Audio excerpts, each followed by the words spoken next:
Bien, on va commencer. Alors, cet après-midi, pour cette première partie, on va s'intéresser au bâtiment éco-responsable en harmonie avec son environnement. Vous pouvez me rejoindre. J'appelle donc à me rejoindre Jean-Philippe Donzé, architecte co-gérant à Agence Milieu, architecte à Nancy, et Bruno Garguillot, architecte Agence Garguillot-Palmade, architecte à Tarbes. Vous avez une présentation, tout est prêt, vous êtes OK ? Je vais vous donner peut-être un micro. Vous parlez d'une voix, de deux voix. Ben regardez, prenez un micro main, comme ça vous aurez un micro chacun. Celui-ci marche pas ? Ouais, s'il marche, mais après, approchez-vous bien.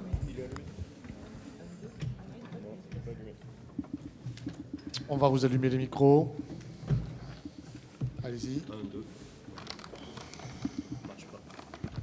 On va vous... Alors, vous avez le micro numéro... Ah non, le 3, vous parlez dans la salle à côté, en fait. C'est bien, il m'entend. Oui, super. Allez, on va trouver un micro qui fonctionne. Le vote marche. Je sais pas. Le col de signe marche, parfait. Non, mais non. Okay. Allez-y. 1, 2. Allez, je vous laisse. Ça marche. Demi-heure, hein ? Non, plus vous avez. Non, vous terminez à 15h15. Vous avez du bol. Ça va aller plus vite. 15h15, ça sera bon. Allez, à tout à l'heure. Merci. Donc, bonjour à tous. Donc, comme ça a été dit, donc, je suis Jean-Philippe Donzé, architecte, co-gérant de l'agence Milieu. Et pour le projet qu'on va vous présenter cet après-midi, on a travaillé avec Bruno Garguillot de l'agence GP Architecte qui lui est basé à Tarbes. Et donc le projet qu'on va vous montrer, c'est l'extension de l'IUT de Tarbes. Alors en préambule, on va vous faire une toute petite présentation du projet pour voir de quoi exactement il s'agit. Donc en fait, c'est un projet qu'on a gagné sur concours avec comme maître d'ouvrage la région Occitanie. Je crois que le concours était en 2018, si je ne me trompe pas.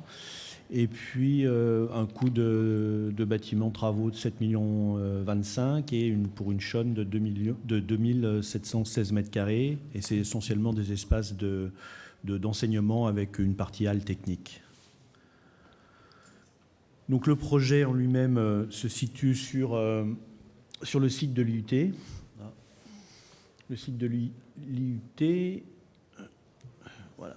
Donc c'est un site assez étendu et nous on avait une toute petite parcelle ici en coin avec des contraintes et notamment une zone de crue à respecter et une circulation, des parkings à trouver. Donc c'était assez compliqué de rentrer. On a été obligé de rentrer un peu au chausse-pied pour ce projet, où le maître d'ouvrage avait des ambitions environnementales fortes qui étaient affichées dès le concours et où en fait il voulait que le bâtiment puisse servir d'objet d'expérimentation pour les étudiants puisque c'est le pôle de génie civil et de construction durable de l'IUT. Donc il fallait que le bâtiment puisse servir d'outil pédagogique. D'autant plus que sur le site, avant qu'on construise, il y avait un champ de panneaux photovoltaïques qu'on devait réintégrer pour partie et augmenter même avec le projet.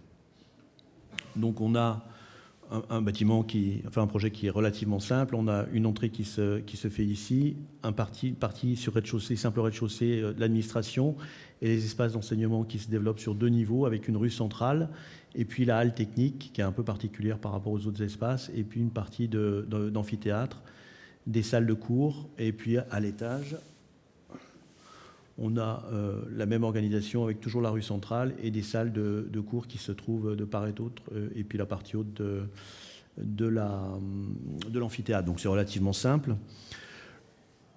Donc l'enjeu, c'était effectivement de récupérer les panneaux photovoltaïques, ce qui n'a pas été fait, mais on a remis des panneaux photovoltaïques sur le bâtiment, sur cette partie-là, et puis sur la partie administration. Et notre projet, en fait, c'est un projet qui essaye de respecter le concept du bâtiment passif, c'est-à-dire qu'on fait le projet le plus frugal possible, le plus sobre possible, et le peu d'énergie qu'on doit mettre pour chauffer le bâtiment, ou pour le rafraîchir d'ailleurs, on le fait de manière, si possible, avec des énergies renouvelables. Donc là, on a des puits canadiens, on a un puits canadien, on a des sondes géothermiques verticales et qui sont branchées sur une PAC et qui font le complément de chauffage ou de rafraîchissement quand c'est nécessaire. Et puis on a l'utilisation évidemment de matériaux bio et géosourcés que sont le bois et sur ce projet-là la terre crue. Et puis dans la charpente de bois, on a des isolants type ouate de cellulose ou fibre de bois. Mais ce qu'on va vous montrer plus particulièrement, donc, c'est plutôt l'utilisation de la terre crue, qui est un matériau vraiment, je ne sais pas si je peux dire extraordinaire, mais c'est un matériau qui est sous nos pieds, qu'on trouve très facilement et qui a tout un ensemble de qualités qu'on a complètement oubliées, perdues de vue, mais qui sont vraiment très très importantes, surtout aujourd'hui où on se rend compte que le confort dans un bâtiment, c'est pas juste le confort d'hiver, c'est aussi surtout le confort d'été. Enfin, surtout, c'est aussi le confort d'été. Et donc la terre crue amène beaucoup d'inertie thermique. Et contrairement à ce qu'on pourrait croire, le béton, pas tant que ça. Il y a une amélioration aussi très importante du confort hygrométrique. Dans la sensation de confort, l'hygrométrie joue un rôle très important. Et puis, il y a évidemment la texture qui est aussi incroyable de la terre crue, de la matière brute, en fait. Donc, pourquoi utiliser la terre crue? Parce qu'en fait, on peut utiliser la terre du site. Alors ça, c'est l'objectif idéal. Parfois, c'est pas possible et on va voir comment on peut contourner le problème. C'est aussi un matériau qui se met en œuvre avec très très peu ou quasiment pas ou à peine d'énergie, puisqu'en fait, vous verrez après la technique, pour ceux qui la connaissent pas, c'est extrêmement simple et efficace. Et puis, surtout, c'est un avantage aussi à la déconstruction. On parle de plus en plus de raisonnement en coût global, en durée de vie du bâtiment. Et à la fin d'un bâtiment, quand on va le déconstruire, parfois, on a beaucoup plus de problèmes à le déconstruire qu'à le construire parce qu'on n'a pas réfléchi à la manière dont on va mélanger les matériaux, dont ils vont se mélanger. Là, la terre, dès lors qu'on n'utilise que de la terre, qu'on ne l'adjuvante pas, eh bien, ça retourne à la terre. C'est aussi simple que ça. C'est un tas de terre et ça se passe sans aucun problème.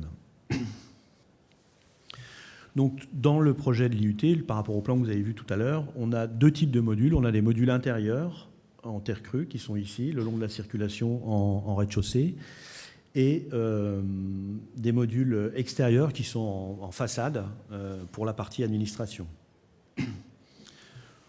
Donc ça, c'est les détails qu'on avait donnés à l'appel d'offres qui montrent au niveau de la rue intérieure les modules intérieurs, donc, où il y a une alternance de modules préfabriqués, où on verra tout à l'heure comment ils sont faits, des modules préfabriqués cadre bois avec un remplissage en pisé, et puis des éléments d'assemblage de menuiserie pour gérer les gaines techniques et puis les portes d'accès aux salles de cours.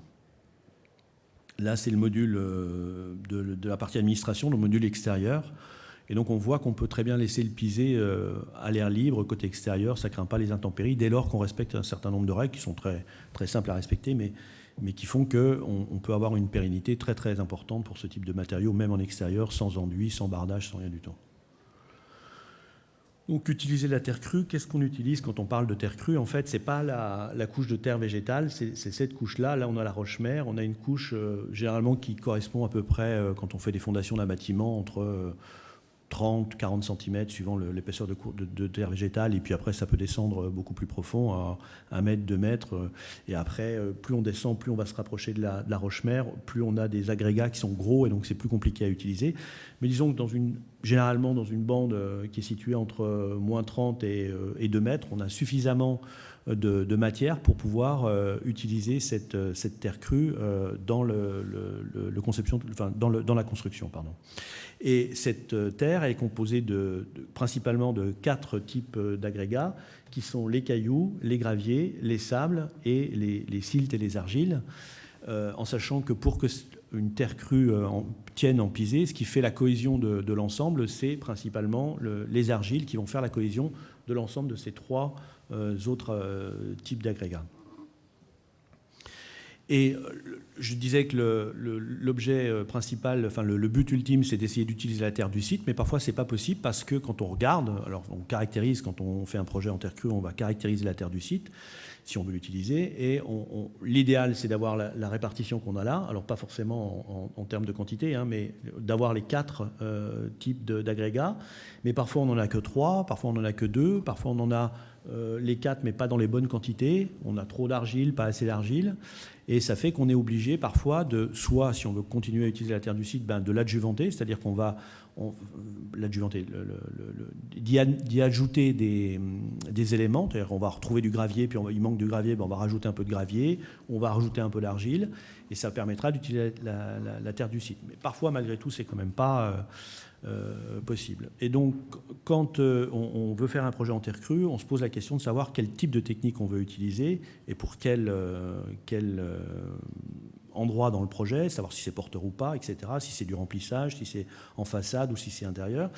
Et un des points importants, c'est la quantité d'humidité dans la terre qui est caractéristique.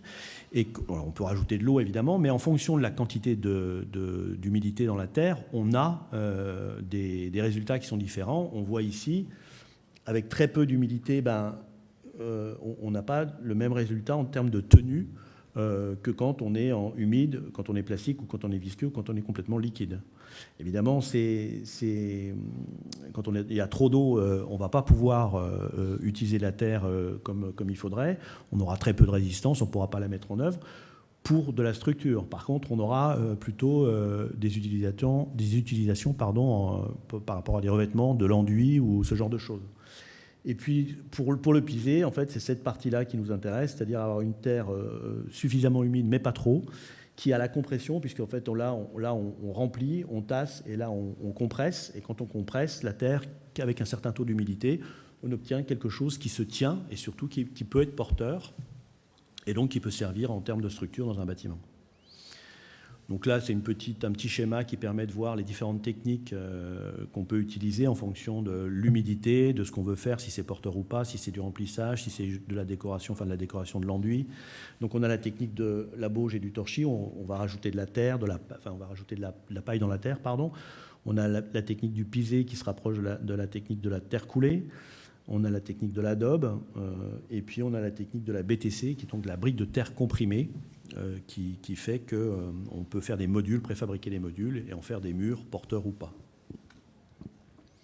Et en fonction de ce qu'on veut faire, de la technique qu'on veut utiliser, eh bien, il faut soit utiliser la terre telle qu'elle est dans le site, si elle est bonne, par exemple pour le piser, ou alors y rajouter des éléments comme de la paille. Quand on fait de l'adobe ou de la bauge ou de l'enduit, on peut rajouter de la paille, et c'est ça qui fait qu'on a une consistance et une cohésion qui fait qu'on va pouvoir l'utiliser dans la technique voulue. Donc ce que je disais, c'est on a de la terre comprimée qui donne de la BTC, on se sert d'une presse, on appuie et puis on sort des BTC comme ça. On peut sculpter la terre, donc c'est plutôt de l'adobe, on va former des briques d'adobe avec une terre qui est plus humide, qui est plus plastique, et on va se servir d'un moule pour le faire, ou alors avec une terre qui est encore plus humide, on va pouvoir faire des enduits. Et puis après, on a la technique du pisé, de la bauge et du torchis. Donc le pisé, on compresse. La bauge, on va mettre en forme le mur et puis après, on va le dégrossir, on va le tailler en gros.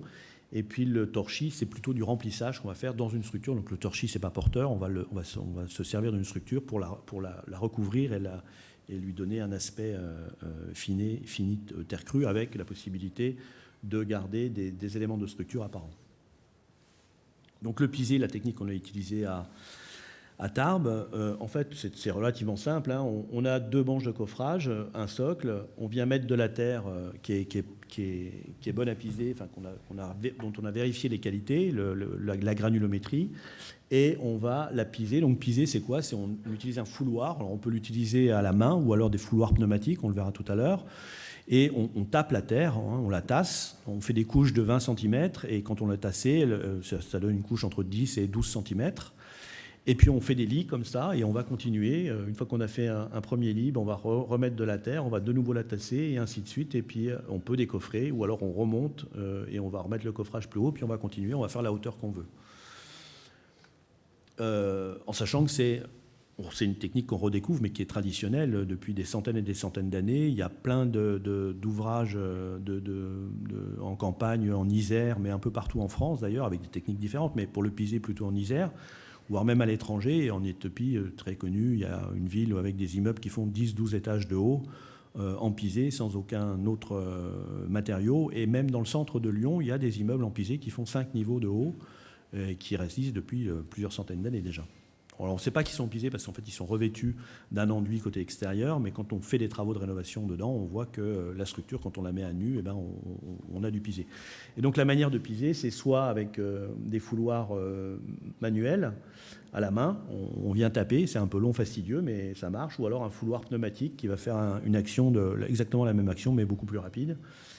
Alors, on n'a pas un meilleur pisé quand on a un fouloir pneumatique, simplement on a un pisé un peu plus dense qui ne va pas avoir tout à fait le même aspect, alors que quand on a un fouloir à main, on va avoir un aspect plus grossier en fait, dans la texture. Et puis on a des banches, soit des banches en bois, soit des banches, même à maçonnerie classique, ça fonctionne tout à fait. Donc le pisé, voilà, on part d'un tas de terre qu'on a caractérisé, et puis ça donne un mur porteur, ou pas d'ailleurs, mais plutôt porteur, hein, il faut être rationnel aussi, et qui donne quelque chose d'intéressant en termes de technique, de structure et de matérialité.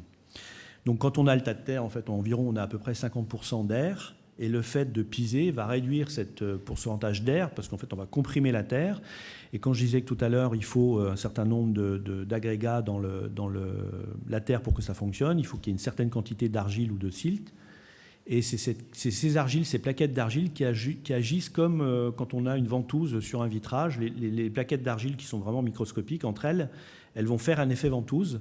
Et c'est ça qui va donner la cohésion à la terre, et c'est ça qui fait le liant, quoi. Donc c'est pour ça qu'il faut avoir une certaine quantité d'argile, mais pas trop peu. Et quand on a la bonne quantité d'argile, ben, on a un mur qui se tient et qui résiste autant qu'un mur en béton classique, on va dire. Donc voilà, là on a un fouloir pneumatique, une couche qui est déjà damée et une couche qui va être damée. Et puis là on est dans un système de coffrage toute hauteur, en sachant que dans ce cas-là on coffre toute hauteur un côté et l'autre côté on va le coffrer au fur et à mesure pour pouvoir monter dedans, parce qu'en fait généralement on a plutôt une largeur de 50 cm à peu près, et donc ça c'est 50 cm parce que c'est habituellement ce qu'on fait, et puis ça permet aussi de rentrer à l'intérieur pour pouvoir commencer du bas et puis monter plus haut, quoi. Mais on arrive à faire des murs en pisé, de plus en plus on arrive à faire des techniques avec... on peut descendre jusqu'à 8 cm, alors ça, évidemment ça porte plus, c'est autoportant, mais c'est plus tout à fait la même destination, mais on peut piser relativement fin aussi, pour faire du mobilier ou de la contre-cloison. Ça, c'est l'exemple d'une photo qu'on a un projet à côté de Bordeaux où on est en train de faire. Et donc on voit qu'une fois qu'on a pisé, l'avantage, contrairement au béton, c'est qu'on peut tout de suite enlever les banches et puis les remonter pour pouvoir monter et continuer plus haut, quoi. Et donc l'intérêt du pisé, ce que je disais, c'est en fait on utilise de la terre, du site si possible, et puis en déconstruction, on se retrouve avec un tas de terre et ça peut recommencer comme ça éternellement. Mais pour que ça fonctionne, il faut, même si on doit rajouter éventuellement du granulat, du gravier, du caillou, il ne faut pas rajouter de matière qui polluerait la terre, comme le ciment par exemple. C'est ce qu'on appelle stabiliser la terre. On rajoute du ciment et on a une terre stabilisée qui va augmenter en capacité portante, mais qui pourra plus être utilisée après la déconstruction. Parce qu'elle sera polluée par le ciment tout simplement. Et puis le fait d'utiliser du ciment, ce n'est pas l'objectif premier justement de ces techniques-là, qui sont plutôt d'essayer d'éviter le ciment. Mais il y a quand même certains projets qui se font avec du pisé stabilisé au ciment ou à la chaux. En aspect, alors c'est pas forcément, on peut avoir un pisé non stabilisé qui soit à peu près comme ça. Simplement, on a mis des images un peu pour montrer, mais généralement, quand on a un pisé stabilisé, on a un pisé qui est généralement un peu plus fin. On évite d'avoir un peu les graviers comme ça. Mais par exemple, il y a un projet à Narbonne, je crois, le projet le musée de Foster, qui est vendu comme étant un projet en pisé, et puis en fait, c'est vraiment du pisé stabilisé. Mais quand je dis stabilisé, c'est-à-dire qu'on rajoute 20, 30, 40% de ciment dans la terre, quoi. Donc c'est quasiment plus de la terre, quoi. Et quand on utilise donc le pisé, c'est un matériau, enfin c'est une technique qui est relativement chère, et donc pour qu'on puisse l'utiliser, enfin nous c'est en tout cas notre stratégie, c'est qu'on va s'en servir comme étant un mur porteur. Faire du pisé, un mur pisé de 50 cm et ne pas le rendre porteur, avoir une structure, c'est contre-productif. Et puis économiquement, c'est une aberration. Et éventuellement aussi le mettre en extérieur, même si là on peut discuter, on l'a fait à Tarbes, mais on peut discuter. Mais quand on le met en extérieur, évidemment, il faut réfléchir à comment on le fait, et notamment les agressions des intempéries. Et une des techniques, c'est par exemple de mettre des lits de briques ou de tuiles, et qui vont faire en fait que quand l'eau va dégouliner, va taper le mur et va dégouliner, toutes les 30 ou 40 cm, il va y avoir un arrêt. Et ça va ralentir en fait la vitesse de la pluie, parce que c'est la vitesse de la pluie qui va désagréger la surface extérieure du mur en pisé. Même si ça prend plusieurs dizaines, voire centaines d'années, il n'empêche que ça peut arriver au bout d'un moment, on peut perdre 2-3 cm. Bon, sur un mur qui fait 50 cm, c'est pas le problème. Mais si on veut éviter ça, c'est une des techniques, c'est ça. Ou alors l'autre technique, c'est de rajouter un petit lit de chaux, mais juste côté extérieur, qui, quand il va carbonater, va se durcir et va faire l'équivalent de ce petit ressaut en briques et qui va ralentir en fait l'érosion du mur quand on a un mur qui est en façade. Une autre utilisation qu'on va mettre en œuvre dans un projet, c'est une dalle en terre battue, en terre crue. Donc là, c'est pareil, on a exactement les mêmes performances et les mêmes intérêts de gestion de l'hygrométrie, etc., avec ce matériau en sol pour éviter le béton. Donc pour exploiter la ressource, en fait, il faut essayer de penser local et frugal. C'est-à-dire ne mettre le matériau qu'au bon endroit et en bonne quantité. Donc comme je le disais, on extrait directement sur le site, ça c'est le Graal, si on y arrive, avec la bonne terre au bon endroit au bon moment. Ou alors, ce qu'on peut faire, si la terre du site est polluée ou n'est pas bonne, eh bien, ce qu'on peut faire, c'est réutiliser à proximité des déchets de carrière, parce qu'en fait, les carrières ont pas mal de déchets dont ils ne savent pas quoi faire. Et en fait, on peut réutiliser, on a du gravier, des sables, du silk, et on les remélange et on va reconstituer une terre qui sera bonne à piser. C'est un peu plus compliqué, il faut la caractériser, ça demande des essais, mais c'est une possibilité. Et si on a une carrière à proximité du chantier, ça peut être intéressant. Ou alors on la recompose avec une terre du site, mais elle n'est pas complètement avec la granulométrie qu'il faudrait, donc on va rajouter les éléments qui manquent. Ou alors, dans le pire des cas, on va être obligé de rajouter du ciment dedans parce que voilà, on n'a pas la bonne terre au bon endroit, les carrières ou les terres qu'on pourrait avoir sont beaucoup trop loin.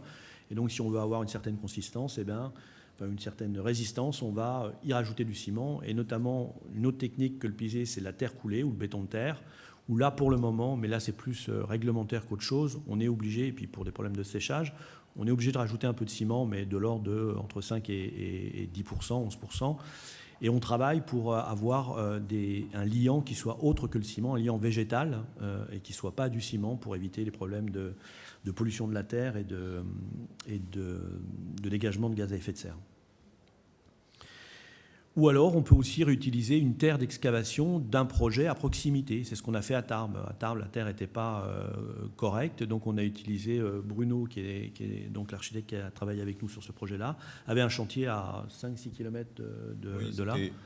Ça marche, oui. C'était un chantier qui était à 6 km du site, et donc un chantier relativement important où il y avait des terrassements qui étaient importants, et on a réutilisé cette terre après l'avoir caractérisée, comme l'a dit Jean-Philippe, et avoir fait quelques essais pour être sûr que l'on pouvait l'utiliser.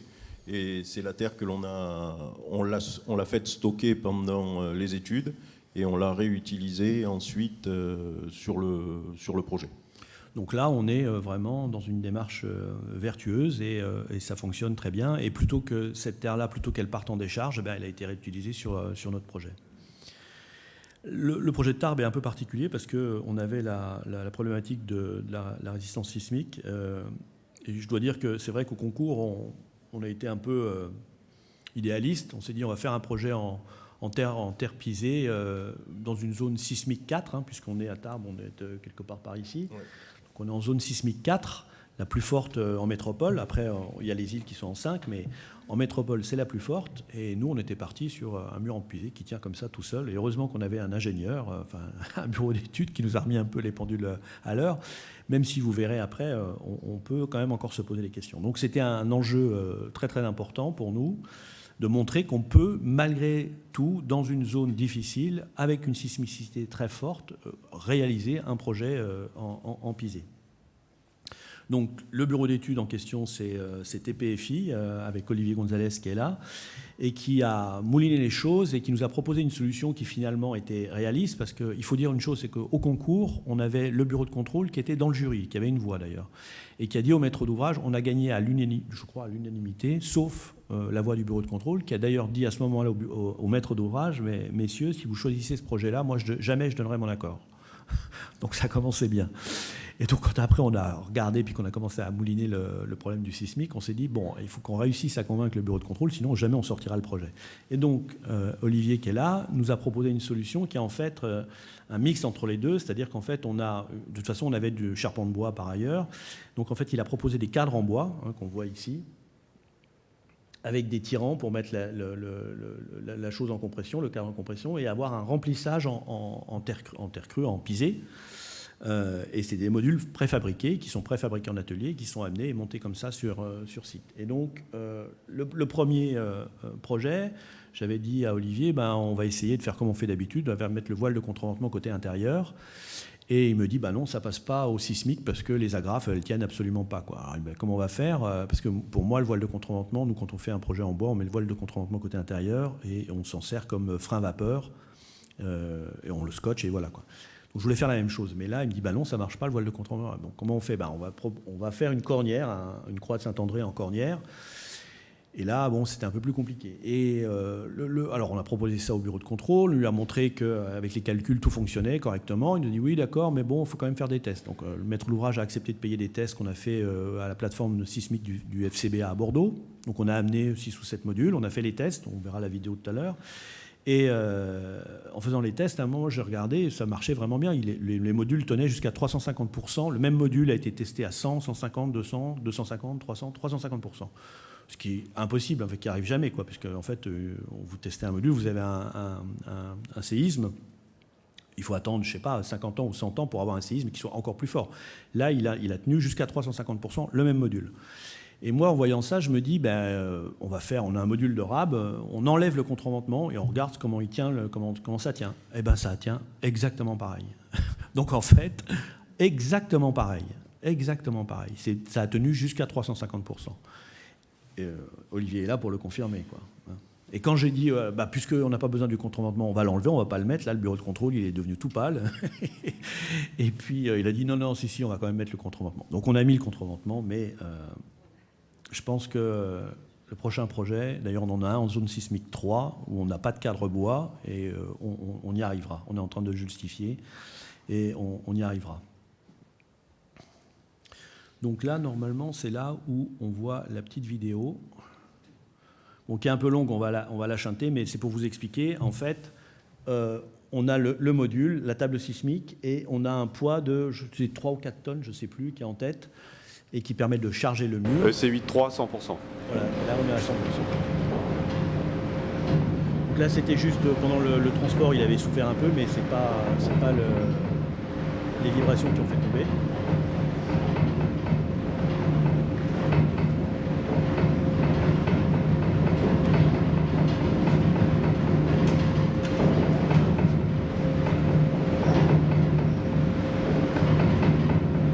Là, on est à 100%, c'est-à-dire c'est le plus fort séisme qu'il y ait jamais eu à Tarbes, c'est 100%. Quand on monte à 150%... Le plus fort séisme qu'il y a eu à Tarbes, c'est celui-là. En fait, il a duré 3 secondes. Là, on le teste pendant plus d'une minute. Bon, on va avancer, parce que ça dure 4 minutes, mais vous voyez, donc là, on doit être à 250%, je pense, ou 200%, donc ça secoue un peu plus. On est toujours avec 4 tonnes en tête... Là, on est à 250%. C'est 8,3, 250%. Et on voit qu'il y a une petite partie qui est tombée ici, qui va tomber là. Et c'est pas très grave parce qu'en fait, c'est la partie qui était la plus fine. Elle est prévue pour. On voulait avoir un recouvrement du bois pour pas le montrer. Donc, c'est pas gênant. On voit que le module tient et ne ruine pas, c'est-à-dire qu'il ne s'effondre pas sur lui-même ou il ne tombe pas. Parce que, encore une fois, il n'y a rien qui le tient. Il n'est pas fixé là. Là, c'est en tête. Ça, c'est juste pour si jamais ça tombe, que ça retienne, et que ça ne vienne pas casser la table sismique, mais c'est tout. Et donc, je voyais qu'il y a un monsieur dans la salle qui c'est 8,3, 300%. Qui était dubitatif sur le 350%. Là, on est à 350. Alors, on a encore un peu de pisé qui est tombé de ce côté-là, mais le principal reste debout.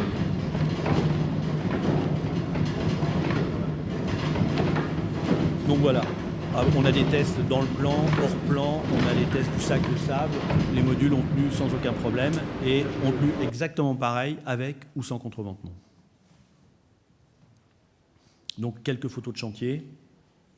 Donc sur ce chantier, les modules ont été préfabriqués en atelier, donc c'est la terre du site, donc la terre du chantier qui était à Séméac à 6 km qui a été utilisée.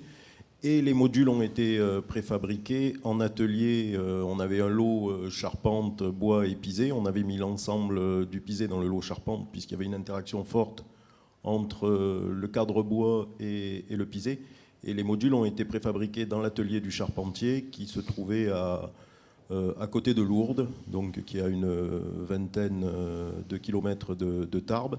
Et les modules ont été ensuite transportés et posés directement sur les talons béton. Et l'entreprise c'était aussi pour nous un test, le transport des modules, puisque les vibrations en transport sont différentes de celles d'un séisme. Donc ça nous a permis de voir que même avec des vibrations qui étaient un peu plus importantes en transport, ça se comportait très bien. Et même un module arrive et est un peu abîmé, on peut tout à fait le refaire. On reprend de la terre, on la remet dessus, on la tasse un peu et ça tient tout à fait, quoi. Et les angles du bâtiment, qui sont... hop. J'appuie sur quoi? Voilà. Donc les poteaux d'angle ont été pisés sur place, puisque les modules, vous en avez un ici, et l'autre module d'angle qui est là, et donc ces angles-là ont été pisés sur place. Donc l'entreprise qui a pisé, c'est l'entreprise d'Itera, si je ne me trompe pas. Oui, c'est ça. Fabrice L'entreprise Tessier, d'Itera qui est dans de Charpente, c'était c'est Pyrénées Charpente. Pyrénées Charpente, oui, c'est ça. Donc, quelques photos du chantier. La rue intérieure. Et puis le bâtiment finalisé.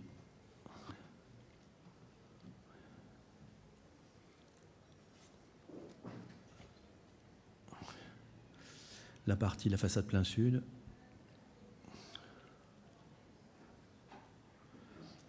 La rue intérieure avec les modules intérieurs. Les modules intérieurs sont exactement les mêmes que les modules extérieurs. Et la seule différence, c'est qu'ils sont pas jointifs. Il y a un poteau de structure entre chaque module. Et puis là, on a laissé, mais c'est peut-être un peu plus pour le clin d'œil, un module avec la croix de Saint-André. Donc il y avait aussi comme objectif dans ce bâtiment, c'était de faire des écorchés de l'ensemble des parois pour, comme étant un bâtiment de construction civile et durable. Donc ça avait aussi une vocation pédagogique pour montrer aux étudiants la composition des parois, comment c'était fait, etc. Donc dans cette salle de réunion, on a laissé un module apparent. Il y a d'autres écorchés dans le bâtiment où on voit les différentes couches de composition des parois de l'extérieur vers l'intérieur. Donc voilà, en résumé, c'est la dernière diapositive. Pensée locale et frugale. Essayer de faire connaître la terre pour qu'on puisse développer dans chaque région, avec des techniques différentes de terre crue, un savoir-faire, des mises en œuvre diversifiées, telles que le pisé, l'enduit, les BTC, la terre coulée. Également, attirer à ces techniques des entreprises pour développer une maîtrise d'œuvre compétente et diversifier l'offre quand on fait un projet en terre crue, parce que finalement, c'est la plus grande difficulté. Et puis également avoir une cartographie de la ressource de la terre crue région par région pour pouvoir là aussi avoir les projets les plus efficaces possibles. Voilà. Parfait, merci beaucoup. Jean-Philippe Donzé et Bruno Garguillot. Merci messieurs. Et en avance sur le timing en plus, c'est formidable. Ça laisse quelques questions si... Oui, allez-y, on a un quart d'heure. Monsieur, je vais vous passer le micro, bougez pas. Attendez, que tout le monde vous entende. Présentez-vous. Monsieur Morette, retraité. Sur la dernière photo, votre croix de Saint-André, pourquoi elle est en fer, pourquoi elle n'est pas en bois? Ça, il faut demander au bureau d'études. Moi, je n'ai pas les réponses à tout. Parce qu'au niveau stabilité au feu, ça ne va pas. Oui, enfin, c'était... Je peux t'aider, Jean-Philippe. Vas-y. Ouais. C'est simplement qu'en fait, au départ, l'objectif était bien d'avoir un OSB, sauf qu'en fait, vu les masses en jeu, il faut savoir que le pisé, c'est très lourd. Ah, vous n'entendez pas? Si.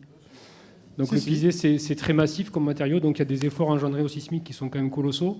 Donc le panneau d'OSB ne marchait pas, et en fait, en bois, on avait des sections très importantes qui, d'un point de vue encombrement aussi par rapport à la taille du projet, c'est un projet qui rentre au chausse-pied sur la parcelle, ça ne se voit pas trop, mais on a des limites constructibles qui sont hyper contraignantes. Et donc on était limité aussi par l'encombrement des éléments de bois. Mais là, on est en rez-de-chaussée, et puis de toute On n'a façon, pas de stabilité, ouais. on est contreventé par le panneau qui est juste là et le panneau qui est à côté, quoi. Donc, pardon ? Mais moi, je voulais pas la mettre. Mais on a des bureaux de contrôle et voilà, quoi.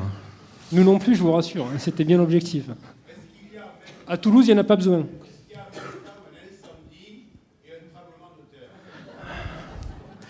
Eh bien, c'est justement toute la question, c'est d'avoir le risque et la probabilité que le risque arrive. Il y a un risque qu'il y ait un tremblement de terre, il y a un risque qu'il y ait un incendie. La probabilité qu'il y ait en même temps un incendie et un tremblement de terre, elle est quand même... Bon, voilà. Allez, questions, réflexions, commentaires. Bon, ce que je voudrais juste, par rapport à l'incendie, c'était pas vraiment la croix qui nous perturbait, c'était le fait que l'on a des isolants qui sont en fibre de bois et des isolants qui sont en métis, qui n'ont aucune résistance au feu, et qu'il fallait qu'on les protège dans tous les cas, systématiquement avec un écran pour leur permettre de résister à un feu.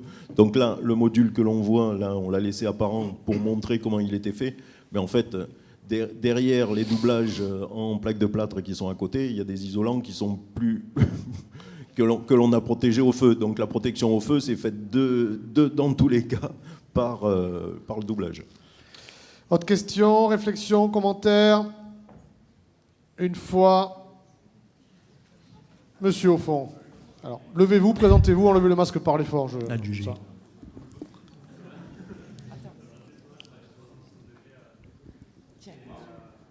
Bon, prenez le micro alors. Bonjour Thomas, je travaille en tant que chargé de projet en architecture et je me posais la question de la façade. Comment est-ce que vous avez justifié justement la tenue dans le temps, comme si du pisé non stabilisé, du fait que vous l'ayez potentiellement placé sur des façades exposées? Vous avez quoi? Vous avez une couche d'usure? Non, il n'y a pas de couche d'usure. C'est-à-dire qu'en fait, on a le talon béton qui protège des remontées d'humidité et on a un débord de toit qui est relativement important, qui est même très important. La façade la plus exposée est la façade ouest sur le projet. Et en fait, le débord de toit permet d'avoir très peu d'eau qui arrive sur le pisé. Si je vais le montrer, ça c'est la façade est, mais c'est pareil, elles sont faites de la même manière. C'est-à-dire que le débord de toit ici fait environ 1,50 m. Et donc on a vérifié, et quand il pleut sur la façade ouest, en fait, on a très peu de pluie qui arrive à peu près à ce niveau-là. Et ensuite, le pisé est légèrement décalé en extérieur pour que l'on ait une goutte d'eau qui se forme et que l'eau ne pénètre pas entre le talon béton et le pisé. Mais il n'y a aucune stabilité de la terre crue, c'est vraiment de la terre et de l'eau, et rien de plus. Une question là-bas. Oui, bonjour. Vous avez parlé des ressources, Pardon, je suis là. Vous avez parlé du fait de référencer les ressources locales. Il y a un gros travail qui a été fait au niveau de la paille. Est-ce que vous savez où ça en est, justement, ce référencement la valorisation des règles pro, de tout ça, pour pouvoir diffuser tout. Ça avance, mais c'est pas encore complètement satisfaisant. Mais en fait, c'est chaque région qui doit prendre son bâton de pèlerin, regarder ce qu'il y a comme carrière, ce qu'il y a comme ressources localement, et puis faire. Moi, je fais partie de l'association de Philippe Madec et de Dominique Cousin-Muller, la frugalité heureuse, et dans ma région on a une carte de ressources comme ça qu'on a fait, on s'est mis à plusieurs architectes et chacun met au pôle les connaissances qu'il a de ressources sur la terre crue, sur la paille, sur d'autres matériaux biosourcés, et on a généré comme ça une carte à l'échelle de notre région. Alors, je ne sais pas si ça existe dans d'autres régions, mais je pense que oui, et si ça n'existe pas, il faut la faire, quoi. Allez, question, réflexion, commentaire. Madame, monsieur et monsieur, et nous avons 7 minutes. Bonjour. Bonjour. Alison Chian, architecte. Vous avez décidé d'isoler par l'intérieur. Est-ce que vous aviez envisagé d'isoler par l'extérieur ou de ne pas isoler du tout? J'imagine que oui. Non, en fait, C'est un peu dommage pour en fait, ça c'était, je crois, le premier projet où on avait du mur extérieur en pisé. Et en fait, au concours, pareil, on avait un peu rêvé, on s'était dit, on va faire un premier essai où on va pas isoler, parce qu'en fait, la terre, le lambda de la terre est pas suffisant pour passer au calcul thermique, mais quand on regarde comment ça fonctionne, on s'aperçoit que c'est un peu comme pour le bois. Il y a des échanges gazeux qui se font entre l'extérieur et l'intérieur, et quand il y a un changement de phase d'état gazeux entre l'eau, l'humidité extérieure, la vapeur d'eau, et qui passe dans le mur, qui devient liquide et qui devient de l'eau, il y a un dégagement exothermique. En gros, on produit de la chaleur. Et cette production de chaleur, personne n'a encore... Enfin, il y a des thèses qui sont en cours et qui vont essayer de la quantifier, mais il y a un dégagement de chaleur et qui pourrait, peu ou prou, compenser le fait qu'on n'isole pas. Alors, je ne sais pas si ça sera vraiment vérifié, mais ça pourrait, même si ce n'est pas complètement, c'est au moins diminuer l'épaisseur de l'isolant qu'il faudrait pour passer au calcul thermique. Mais comme ce n'est pas caractérisé, eh bien, ça ne marche pas. Mais comme on était un peu fou au niveau du concours, on s'était dit, tiens, on va faire ça, et puis on va proposer de ne pas isoler la partie là. Bon, bureau de contrôle, quand on a vu que le niveau de réflexion qu'il avait, on s'est dit, bah là, ça ne marchera pas, donc on s'est résolu à isoler par l'intérieur.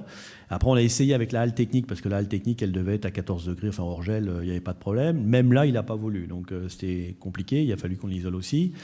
Mais on ne baisse pas les bras et on va essayer de raisonner sur les prochains projets, sur des choses comme ça, quoi. Mais il faut tomber avec le bon bureau d'études, le bon bureau de contrôle, enfin, il faut avoir tout en même temps, quoi.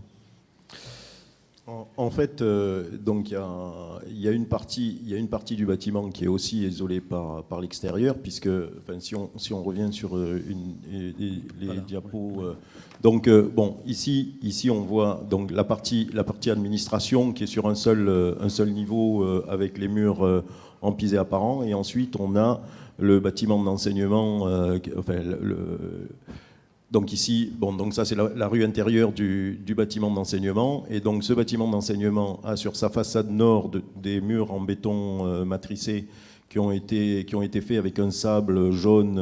Il n'y a pas de colorant dans le béton, un sable jaune qui venait des Landes, et du ciment blanc qui donne. Donc là on le voit pas, c'est en noir et blanc. Mais, donc, je vais revenir en arrière. En avant, là, voilà. Là. Non. Hop, ici. Donc ça c'est donc cette partie-là. Donc derrière il y a l'amphithéâtre, et donc on a toute la façade nord de l'autre côté et le retour en partie ouest au niveau de la halle technique que vous avez vu tout à l'heure en plan, qui est en béton, qui nous permet de contreventer le bâtiment et d'avoir au séisme donc de bons résultats. Et ensuite l'ensemble du bâtiment, du reste du bâtiment est en bois, en mur à ossature bois, avec une isolation par l'extérieur. Donc il y a le bâtiment qui est à simple rez-de-chaussée qui lui est isolé totalement par l'intérieur, et la partie du bâtiment qui est sur 2 niveaux, qui a une partie des la façade sud et une partie de la façade nord qui est en mur à ossature bois isolé par l'extérieur. Donc allez, on a donc cette mixité là. On va prendre une dernière intervention rapide. Allez-y. Très rapidement, je voulais savoir si vous étiez rapproché de cratères à Grenoble. Oui, je les connais. On travaille avec Amaco, avec Cratère, et c'est pour ce projet-là. Sur ce projet, oui. Cratère était assistant maîtrise d'ouvrage pour la RAC sur la partie terre. Les autres questions en vous. Je vais essayer d'être bref. J'ai une question, Douglas, architecte. D'abord, je vous félicite parce que pour votre combativité, vous ne cédez pas à la facilité d'aller faire des tests, etc., et de lutter contre les vents contraires. La question, c'est comment est-ce que vous avez des difficultés particulières de lancer un appel d'offres avec de la terre dans un lot charpente? Alors si on respecte toutes les règles et tout, c'est clair qu'on va dans le mur, hein, parce que voilà. Donc ce qu'on essaye de faire, c'est de sourcer, enfin quoi qu'on respecte la règle aussi, en sourçant des entreprises qui sont susceptibles de répondre. Donc on va les inciter, bien avant le lancement de l'appel d'offres, on va montrer le projet aux entreprises dont on sait qu'elles peuvent éventuellement répondre au projet. Et c'est comme ça qu'on arrive à sortir, parce qu'effectivement, à tous les stades, dès lors qu'on utilise un matériau qui est pas estampillé matériaux traditionnels ou techniques traditionnelles, alors que la terre crue, il n'y a pas plus traditionnel que ça, hein, mais bon voilà, pour les problèmes d'assurance, etc., c'est le vocabulaire qu'on utilise. Dès lors qu'on utilise ce genre de technique qui est considérée comme non traditionnelle, si on ne fait pas un minimum de sourcing avant pour voir quelle entreprise peut répondre à ce type de projet, on est sûr qu'on va dans le mur. On aura zéro réponse ou alors à des prix complètement délirants. Donc il faut faire ce travail-là. C'est vraiment, que ce soit depuis le concours jusque quasiment à la réception, c'est un combat sans fin. Enfin, je veux dire, il faut, à chaque étape, il faut tenir le cap, parce que sinon, on a toujours quelqu'un qui est là pour vous dire ça ne marchera pas, on peut faire la même chose mais en béton, ou on peut faire la même chose mais pas comme ça, puis pas avec le même matériau. Puis, donc il faut vraiment garder le cap et puis se battre pour effectivement dire on y arrivera, on y arrivera. Alors on a fait des concessions, hein, c'est clair. Hein. Par exemple, tout ce mur-là, ça devait être du pisé. Mais évidemment, le bureau de contrôle, 10 mètres de haut, comment on contrevende, c'est pas possible. Donc voilà, bon, on a fait la concession de le passer en béton. Mais ailleurs, on n'a pas fait. Ça nous a permis, par ailleurs, de ne pas faire de concession sur d'autres points qui nous semblaient importants. Et puis, ça met un jalon. Et la prochaine fois qu'on en fait un projet, on est déjà en train d'en faire d'ailleurs, eh ben on leur dit, regardez, nous on a fait ce projet-là, et il tient. Donc voilà. Donc, et c'est par phase, en fait, par palier qu'on progresse. Après, effectivement, la difficulté, c'est de trouver des entreprises qui maîtrisent ces techniques-là. Et comme le disait Jean-Philippe, il faut aller les chercher en amont et au niveau de la conception pour les intéresser à l'appel d'offres. Donc nous, on a eu, le fait d'avoir testé les modules en amont au séisme nous a mis en contact avec des entreprises pour piser. Et quand on a fait le lot groupé charpente-terre, en fait, le piseur qui nous avait fait les modules était prévenu de l'appel d'offres, et donc a contacté les entreprises de charpente susceptibles de répondre à cet appel d'offres et a fait un groupement. Bon, il se trouvait qu'il y a eu 3 entreprises qui ont répondu, et il était dans les 3 entreprises comme piseur, parce qu'il n'y a pas des piseurs en quantité ici sur la région industrielle, quoi. Nous, on en connaît 2. Un dans le Gers et un dans les Hautes-Pyrénées. Et après, on n'en connaît pas d'autres. Donc, alors peut-être qu'il y en a d'autres, mais en tout cas, on ne les a pas connus. Parfait. Une dernière intervention ici, rapidement. Bonjour, Goulven, architecte. Est-ce que vous pouvez juste nous toucher un mot du coût de la construction de ces murs en pisé? Alors, un mur en pisé traditionnel, classique, 50 cm d'épaisseur, c'est environ 1 000 € du mètre carré. Et là, sur celui-là, je dois dire, j'ai plus en tête. Ici on est à 600 € du mètre carré. Ouais. Bon, il faut dire que c'est un peu plus étroit, ça fait 30 cm d'épaisseur seulement. On est à 600 entre 600 et 650 € du mètre carré. Mais c'est sûr que par rapport à un mur en béton, on est 2 ou 3 fois le prix. Et c'est pour ça qu'il ne faut pas faire du pisé en décoration, quoi. C'est pas, il faut un mur en pisé, il peut porter, on le fait porter. Alors le bureau de contrôle vous dira non, il ne porte pas, c'est compliqué et tout. Il faut se battre, il faut dire si on porte, parce que sinon si on commence à mettre une charpente, une structure poteau-béton ou une structure poteau-bois, le pisé, ça devient plus que de la décoration. Et là, on se paye la décoration à 1 000 € du mètre carré, quoi. Et la plupart du temps, après, ça passe plus. Voilà. Parfait, merci beaucoup. Un grand merci, vous pouvez les applaudir. Merci beaucoup.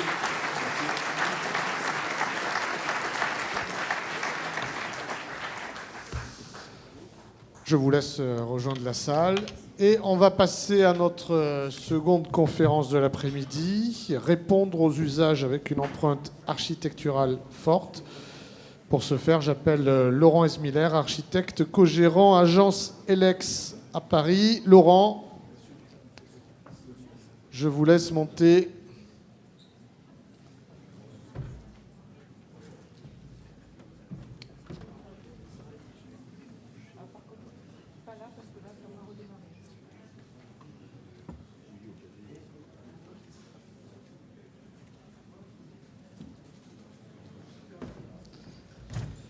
Et je vous laisse brancher l'appareil. Du son? Non. Il faudra un USB dessus. Ouais.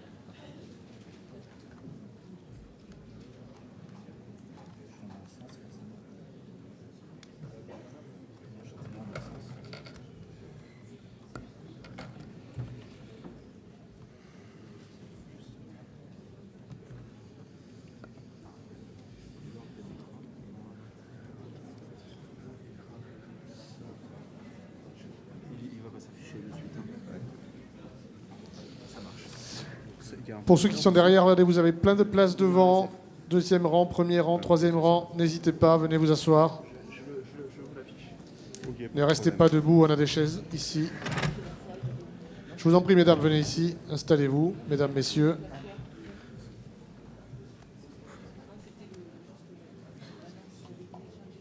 N'hésitez pas.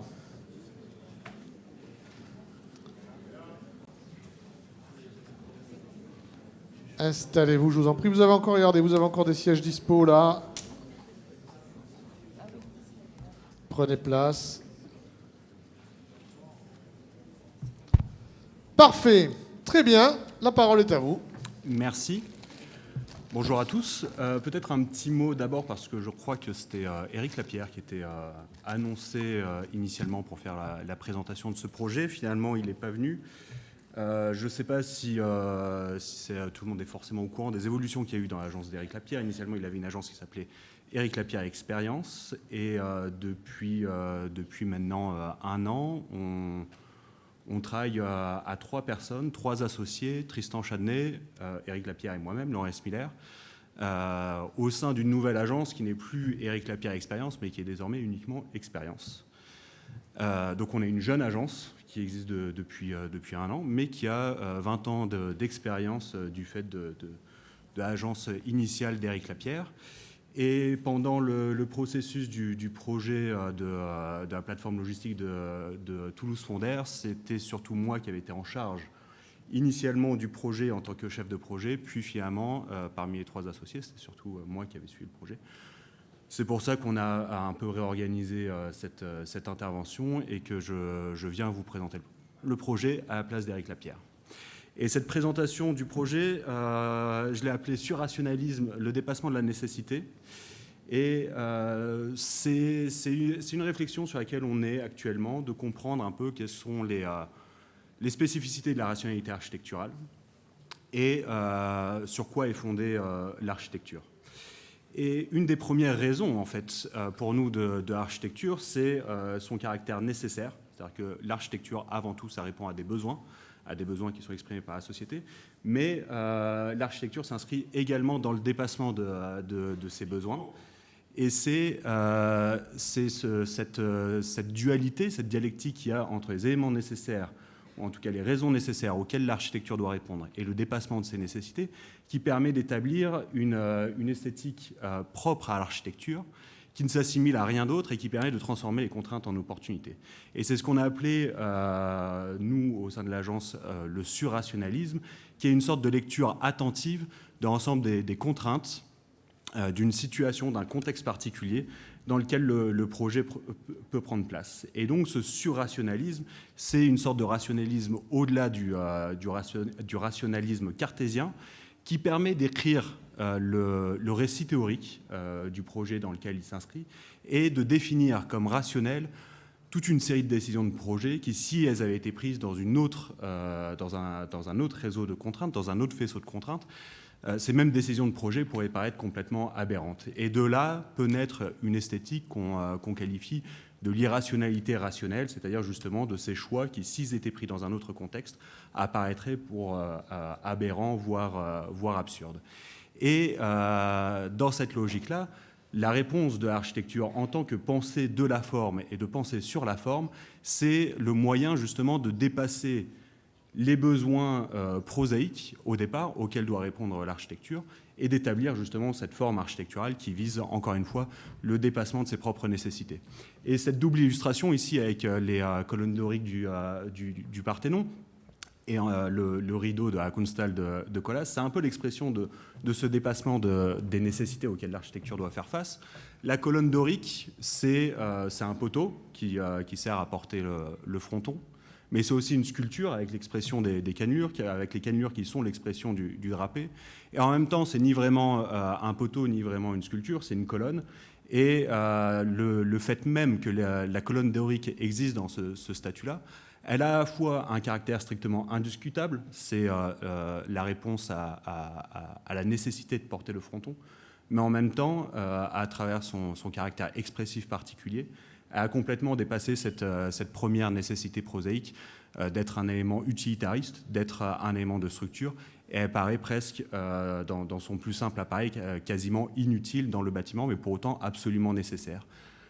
Le rideau de Colas entouré autour du poteau de la Kunsthal, finalement, on peut le lire aussi de la même manière. C'est certes un élément de structure absolument nécessaire pour réaliser l'amphithéâtre de la Kunsthal, mais en même temps rendu complètement apparemment inutile, ou en tout cas dont la nécessité prosaïque de la structure est complètement transcendée par ce rideau qui s'enroule autour du poteau et qui le fait exister d'une autre manière que simplement un élément de structure, à l'instar finalement de ce qu'on peut retrouver avec la colonne dorique. Et c'est suivant cette dualité-là, on va dire à la fois du surrationalisme et de la nécessité, du nécessaire dépassement des nécessités, que je vous propose de regarder cet après-midi le projet de la plateforme logistique de Fonder. Donc, cette plateforme logistique, c'est un programme extrêmement simple. Donc là, c'est une vue du bâtiment en axonométrie, avec un bâtiment qui est fermé et l'autre qui est ouvert. C'est un programme extrêmement simple. C'est 20 000 m² de logistique dédié au dernier kilomètre, donc à Toulouse. Et c'est, pour la maîtrise d'ouvrage, la volonté de faire, pour la première fois, le dernier kilomètre entièrement décarboné. Donc uniquement des véhicules légers, décarbonés, donc des vélos cargo, des véhicules électriques, etc., qui viennent à cette plateforme, qui vont récupérer toute une série de colis et qui vont les distribuer dans Toulouse. Pardon. Je viens de Paris, c'est pour ça. Je suis arrivé tout à l'heure. Pour la logistique, le premier enjeu, c'est celui des flux, celui de la circulation. Et pour que le programme soit extrêmement efficace, l'objet, c'est de faire un seul bâtiment et de mettre l'ensemble de la surface à l'intérieur d'un seul bâtiment. Ici, on a une parcelle qui avait des contraintes géométriques telles qui nous rendaient tout à fait impossible le fait de faire un bâtiment d'un seul tenant. Donc, à partir de là, on a décidé de le faire suivant le plus petit nombre d'unités et d'entités possibles. On se retrouve avec deux ailes de bâtiment qui ne pouvaient pas être placées tout à fait parallèles l'une à l'autre. Si on regarde le plan masse, ces deux ailes qui sont placées légèrement en V, encore une fois, à cause de la forme de cette parcelle qui est bilobée, on a une partie de la parcelle qui se trouve ici et une partie supérieure avec un parking pour les poids lourds qui se trouve ici. Et donc la dimension de la parcelle fait qu'on ne peut pas avoir le bâtiment qui tienne d'un seul tenant, on est obligé de l'avoir en deux parties. Ces deux parties ne peuvent pas être parallèles l'une à l'autre, on a ce plan qui est disposé en V. À partir de ces contraintes, on va commencer à essayer de comprendre aussi quelle est la nature même de ce genre de programme, où finalement la logistique urbaine, c'est un programme qui s'inscrit véritablement dans le grand territoire. Donc on va commencer à aligner une des ailes du bâtiment sur l'avenue des États-Unis, qui est ici, qui est une radiale qui part du centre de Toulouse, et l'autre aile, on va l'aligner sur le canal latéral de la Garonne qui se passe ici, et qui a un moyen aussi, juste par la géométrie du bâtiment, déjà d'inscrire ce projet dans le grand territoire qui doit desservir à la fois Toulouse, mais tout le territoire autour de Toulouse. Et donc, à partir de là, on vient inscrire ce bâtiment dans ce grand territoire. Et en même temps, c'est la possibilité de venir organiser les flux de manière extrêmement simple autour de ce bâtiment. Parce qu'encore une fois, l'enjeu de la logistique, c'est un enjeu qui est lié sur la question de la circulation et des flux, et en particulier de la distinction, de l'organisation claire des flux qui sont ceux des poids lourds et ceux des véhicules légers. En disposant les deux bâtiments de cette manière-là, on vient générer une boucle de circulation qui va faire le tour du bâtiment par l'extérieur, qui va être une circulation qui sera dédiée à l'ensemble des poids lourds, et une cour intérieure, comme ceci, à cet endroit-là, qui sera la circulation dédiée à l'ensemble des véhicules légers. Et donc cette première contrainte qu'on avait, qui était de faire le bâtiment qui soit, si possible, en un seul morceau, qui n'était pas faisable, qui nous a amené à diviser le bâtiment en deux morceaux de taille équivalente, nous a permis déjà, dans un premier temps, d'essayer d'inscrire ce bâtiment dans le territoire, dans le grand territoire, au-delà juste des limites directes de la parcelle, et de venir organiser de manière extrêmement efficiente les circulations à l'intérieur du bâtiment, à l'intérieur de la parcelle, pardon. Ensuite, ces bâtiments de logistique, donc ce sont des bâtiments qui sont dédiés entièrement à la question du flux, Un des enjeux, c'est de pouvoir stocker de manière efficace et de pouvoir assurer une mobilité des éléments stockés de manière également très efficace. Donc ce sont des bâtiments qui nécessitent des portées importantes sans aucun point porteur intermédiaire. Ici, on a un bâtiment, 2 ailes de bâtiment, qui font 45 mètres de portée intérieure, sans point porteur intermédiaire, et qui doivent permettre le mouvement efficace et facile des Fenwick, notamment, sans aucune entrave. À partir du moment où on prend cette première contrainte de devoir avoir cette très grande portée, toute une série de conséquences et toute une série d'opportunités derrière s'ouvrent à nous, justement, pour développer le projet presque dans une forme d'écriture automatique, finalement, où nous, on s'inscrit plutôt comme des intervenants qui écoutons les besoins et les demandes du projet, plutôt que de chercher à imposer des choix subjectifs, des choix arbitraires sur la définition de la forme. La première conséquence de cette nécessité d'avoir un bâtiment qui fasse 45 mètres de portée, c'est celle de devoir avoir des poutres qui permettent de franchir ces 45 mètres de portée. Et donc ici, on se retrouve avec des poutres qui font 4 mètres de hauteur et qui vont nous permettre justement, comme on le voit sur cette coupe-là, d'avoir 2 bâtiments qui sont dénués de tout point porteur intermédiaire. On a uniquement des pieds droits qui sont disposés dans le plan des façades. Et ensuite, au-dessus de ça, on a des grandes poutres qui viennent franchir les 45 mètres et qui font 4 mètres de hauteur. À partir de là, nécessairement, on a tous en tête l'image des boîtes logistiques qui jonchent le bord des autoroutes. Ce sont généralement des boîtes aveugles avec une toiture plate qui sont jonchées, elles aussi, de skydomes qui permettent d'apporter la lumière naturelle à l'intérieur du bâtiment. Ici, l'intérêt pour nous de venir travailler avec ces poutres de 4 mètres de hauteur, c'est de venir penser la toiture comme une surface plissée et donc, du coup, de venir penser la toiture comme une série de sheds qui sont la conséquence directe de la nécessité structurelle du bâtiment, c'est une grande poutre de 4 mètres de hauteur, et qui sont la possibilité d'apporter de la lumière naturelle à l'intérieur de ces espaces, qui sont certes des espaces de flux, de stockage de marchandises, mais qui sont aussi des espaces de travail. Et donc, nécessairement, il était absolument nécessaire, mais même obligatoire, de fournir de la lumière naturelle dans ces espaces de travail. Et donc, c'est une première conséquence de cette nécessité programmatique au départ d'avoir ces 45 mètres de portée. Et ensuite, c'est de comprendre comment on arrive à mettre en place cette structure-là, quelles en sont les conséquences. D'abord, la question des sheds. Ensuite, sur la partie extérieure. Le programme, initialement, nous demandait d'avoir des auvents qui fassent 4 mètres de profondeur à 4 mètres de haut, qui permettent de protéger l'arrière des camions lorsqu'ils sont à quai sur le bâtiment. Nous, ce qu'on a décidé de faire, plutôt que de juste mettre au droit de chacune des portes où on aurait des camions qui puissent se mettre à quai, avoir le petit auvent comme ça qui ressortirait, c'est de prendre la toiture et de prolonger la toiture au-delà de la limite des façades. Et donc de proposer ici des auvents qui fassent 8 mètres de profondeur à 8 mètres de haut. Mais au-delà de juste une volonté comme ça, qui pourrait paraître tout à fait arbitraire, de se dire c'est mieux d'avoir ça plutôt que les petits auvents qui nous sont demandés, c'est aussi dans une logique structurelle et constructive globale qu'on a développé ce principe-là, puisque finalement ces auvents qui sont en porte-à-faux par rapport à la toiture, c'est la possibilité aussi de venir créer un effet balançoire d'une certaine manière au droit des pieds droits.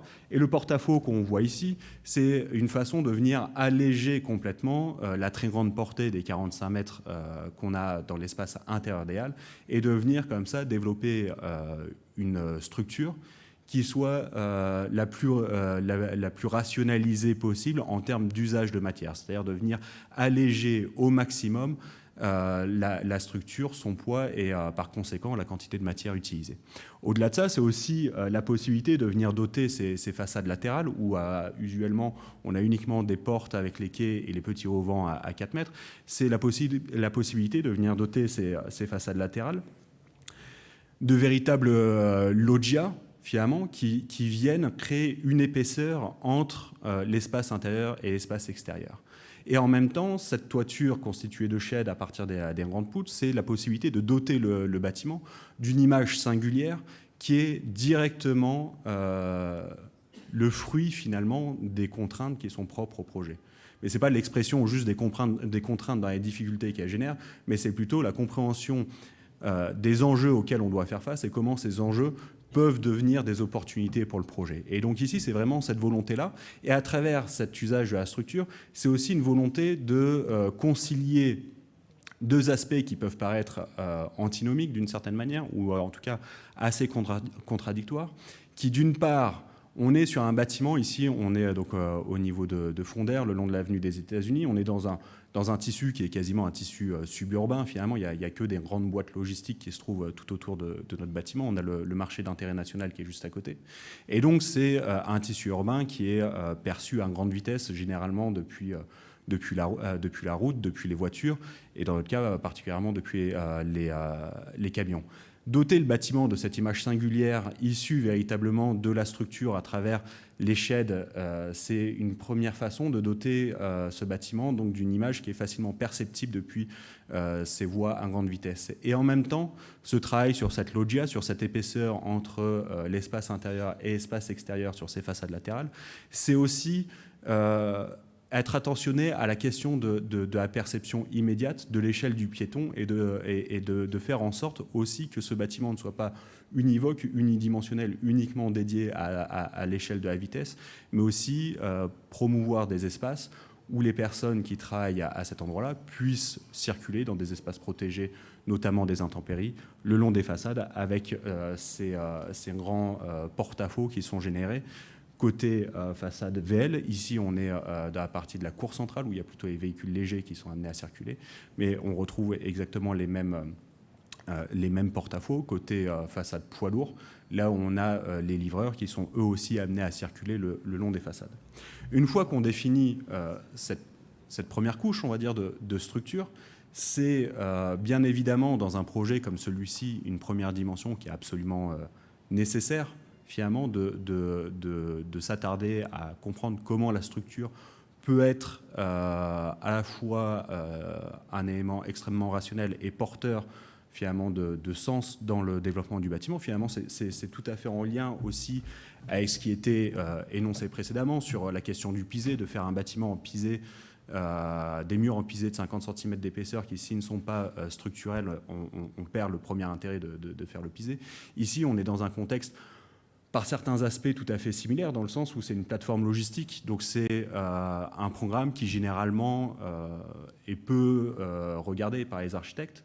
C'est un programme sur lequel on n'a pas du tout de moyens, il n'y a pas du tout de marge de manœuvre. Ici, c'est un programme sur lequel on a été retenu sur concours, donc c'est assez rare d'avoir des plateformes logistiques qui sont ouvertes à concours, mais très clairement, c'est un programme sur lequel il est nécessaire de faire feu de tout bois, dans le sens où, vu qu'on n'a pas de marge de manœuvre, chaque élément doit être utilisé de manière presque excessive pour tirer toutes les conséquences possibles des parties constituant le bâtiment. Et ici, faire de la structure l'élément d'expression du bâtiment, mais aussi l'élément d'usage du bâtiment, c'était une première dimension pour nous qui était strictement nécessaire, mais d'une certaine façon non suffisante, parce que c'est un bâtiment qui est sans aucune épaisseur. En soi, le bâtiment, c'est cette structure et une enveloppe thermique qui vient séparer un espace intérieur d'un espace extérieur.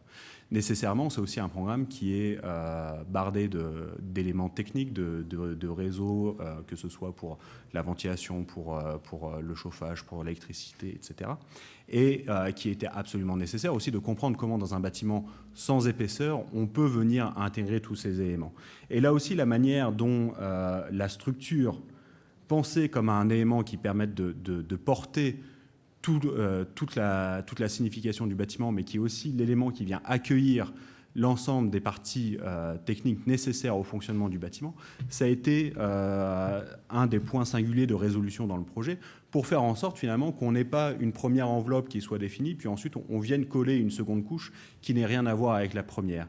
Et l'objet, c'est vraiment à chaque fois de comprendre comment les différents éléments qui sont nécessaires au fonctionnement du bâtiment peuvent être des éléments qui commencent à interagir dans des relations de complémentarité, de sorte à redéfinir de nouveaux ordres à l'intérieur du bâtiment. Et ici, la manière dont la structure vient s'évider justement pour venir accueillir les différents réseaux qui viennent traverser les pieds droits, ou la façon dont la structure en plafond est pensée aussi comme pas uniquement l'épaisseur de la technique, mais aussi l'espace de la technique, c'est-à-dire que les croix de contreventement ou les lignes de contreventement, les poutres au vent qu'on a en sous-face de toiture, qui sont des éléments pour venir disposer tous les autres éléments techniques sur cette surface de la toiture, c'est ici la possibilité de commencer à mettre en place ces différents niveaux d'interaction pour faire en sorte que, à la fin, on n'ait pas juste l'impression que le bâtiment soit une couche de problèmes résolus.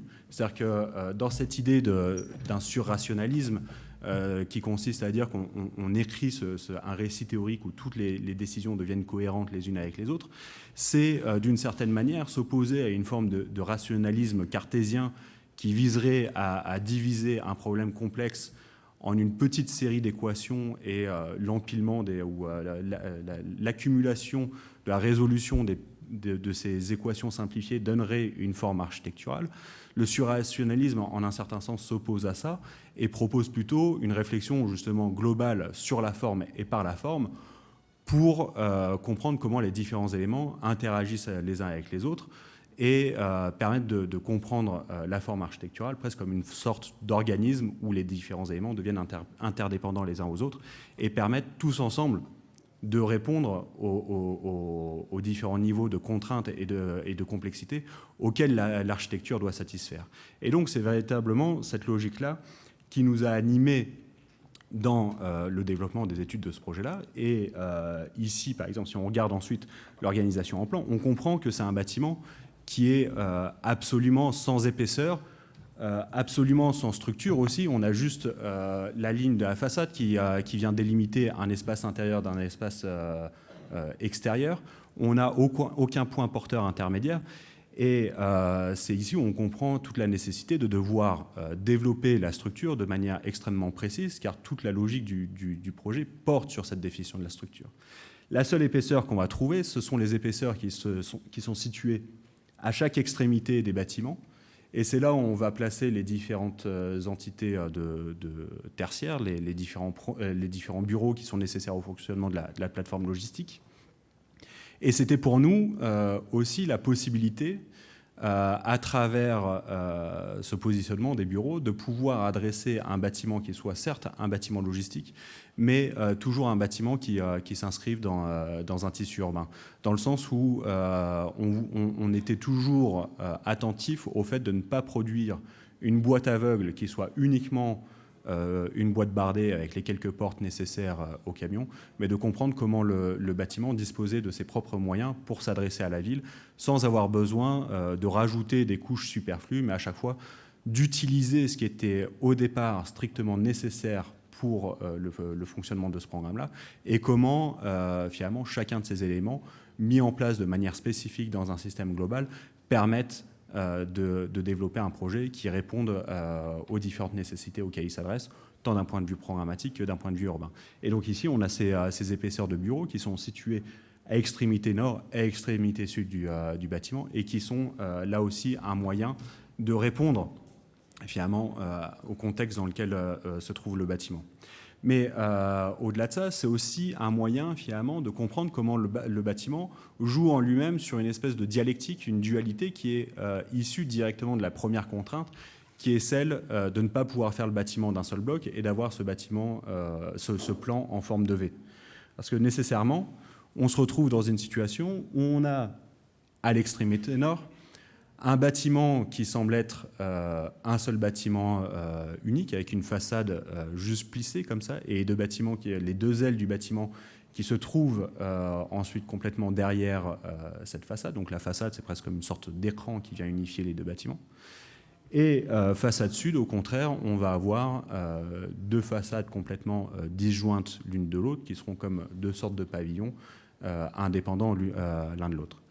Et en même temps, ce sont aussi deux façades qui semblent très différentes l'une de l'autre. L'une qui est entièrement vitrée, une façade rideau de pied jusqu'au faîtage du shed, alors que de l'autre côté, c'est une façade rideau sous une poutre dont l'utilité semble un peu mystérieuse pour l'instant. Et cette dualité des façades entre ce qui se passe au nord et ce qui se passe au sud, c'est aussi quelque chose qui est complètement issu de la logique constructive, encore une fois, et de la logique structurelle du bâtiment, car ici, on est sur 2 ailes de bâtiments qui font environ 200 mètres de long, qui sont construites entièrement en acier et sans aucun joint de dilatation. Pour nous, on a dans le développement de nos projets, on a toujours à cœur de faire des bâtiments qui soient monolithiques et qui soient des bâtiments qu'on ne puisse pas couper suivant une ligne qui les traverserait. Et l'idée du joint de dilatation, c'est l'antithèse d'un bâtiment qui serait monolithique. Et donc pour nous, c'est vraiment quelque chose d'extrêmement important de comprendre comment on peut construire sans joint de dilatation, mais ensuite quelles sont les conséquences de construire sans joint de dilatation. Et donc ici, une des premières conséquences, c'est d'avoir deux extrémités de bâtiments qui soient extrêmement différentes. Depuis l'intérieur des halles, ici on a l'extrémité nord, alors on ne voit pas trop avec toute la lumière qu'on a, mais il faut imaginer, on a l'extrémité nord avec en partie inférieure les blocs de bureaux, qui sont l'extrémité nord, c'est là où on a les 2 bâtiments qui viennent se toucher. Et c'est la partie rigide du bâtiment, c'est là où on a les blocs de bureaux qui viennent ancrer véritablement le bâtiment dans le sol. Donc ce sont des blocs qui sont réalisés en béton ici en prémur et qui sont fondés directement dans le sol et qui viennent tenir les premières trames de la structure métallique qui vont constituer l'ensemble des sheds ensuite. Alors qu'à l'extrémité sud, au contraire, on est sur une réalisation qui est également en béton. Cette fois-ci, c'est une ossature coulée en place et uniquement avec un remplissage léger, ici fait en parpaing.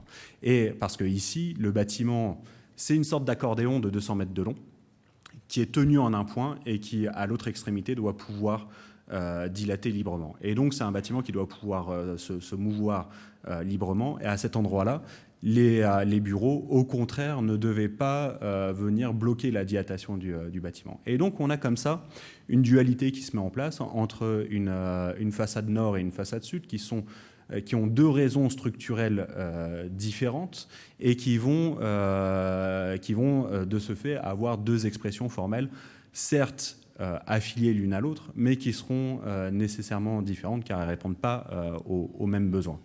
Et on a ce plan qui est fait de 2 ailes qui d'un côté viennent se toucher en façade et de l'autre sont complètement disjointes l'une de l'autre, comme on peut le voir plus distinctement sur cette vue aérienne. Et ici, ça rejoint une question qui a toujours été au cœur de nos préoccupations pendant le développement du projet, pendant le développement en études, mais aussi en chantier, qui est celle de comprendre quelle est la nature du bâtiment qu'on est en train de faire. Est-ce qu'il s'agit d'un bâtiment unique ou est-ce qu'il s'agit de 2 bâtiments ? On a le plan en V comme ça qui tend à dire que c'est 2 ailes de bâtiment. Éventuellement, ça peut être un seul bâtiment, mais c'est quand même 2 ailes qui semblent relativement autonomes l'une par rapport à l'autre. On a la structure qui tend à dire que c'est 2 blocs similaires qui se rejoignent en partie nord où c'est le point rigide de la structure et ensuite c'est plutôt une distinction dans l'axe nord-sud au lieu de distinguer les 2 bâtiments est-ouest. Et pour nous, l'enjeu, ça a toujours été d'essayer de faire en sorte que ces 2 ailes de bâtiments ne soient qu'un seul bâtiment. Et un des premiers moyens de résolution, ça a été la toiture. Et ce bâtiment, on l'a toujours vu comme une toiture plissée qui vient couvrir des espaces qui sont les espaces de logistique. Et dès lors, la question de la définition de cette toiture, c'est quelque chose d'extrêmement important pour nous. Graphiquement, déjà, on peut le voir avec cette toiture qui est faite d'un motif d'étanchéité. C'est-à-dire que l'étanchéité, c'est un élément nécessaire pour cette toiture. On est sur une étanchéité bicouche finalement assez classique, mais on a juste travaillé sur une alternance entre une étanchéité avec une protection ardoise et une étanchéité en pax-alu. Et juste l'utilisation de ces 2 matériaux qui répondent tout à fait à la première nécessité de la toiture d'être une surface étanche, ça nous permet aussi de faire en sorte que cette toiture devienne une surface expressive. Mais si on regarde attentivement le motif de la toiture, on comprend que c'est un motif qui n'est pas symétrique par rapport à l'axe qui sépare les 2 bâtiments, mais c'est un motif qui est continu d'un bâtiment à l'autre, si bien que mentalement, on pourrait presque refermer la cour entre les 2 bâtiments et retrouver la continuité du motif sur toute la longueur du bâtiment.